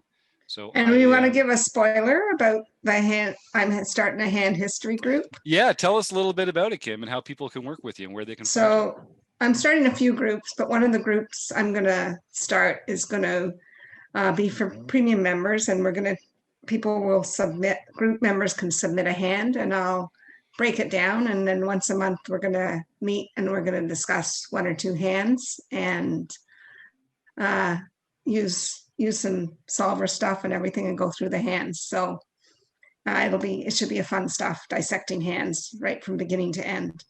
Not so much this kind of hand history. This is more Jim's forte. Even though I'd be known to pipe up a time or two, eh, John? That's the way. Oh yeah, that's right. Yep. Kim so watch out for that group. Opinions. We love it. Yeah.